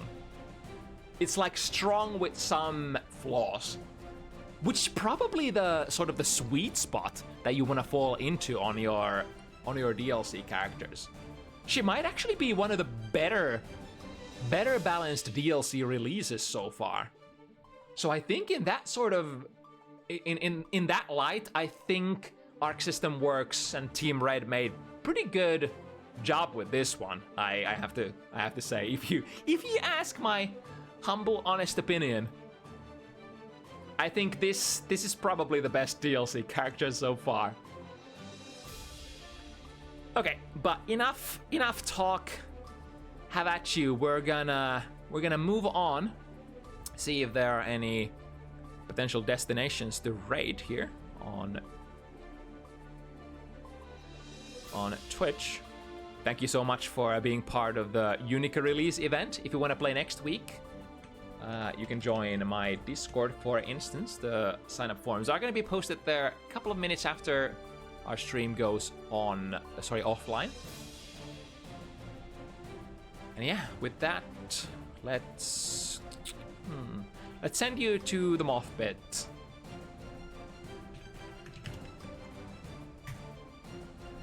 But yeah, thank you so much for watching. It was a super exciting stuff to cast. I love casting the week one. Especially when I've invested like decent amount of time into the character myself and I know what's going on. It feels so good to cast. Anyway, we're done. See you next week. 5 p.m. CEST next Sunday is the time we go online. Till then, stay safe. Keep practicing Unica. Do all of that guild gear. Bye-bye.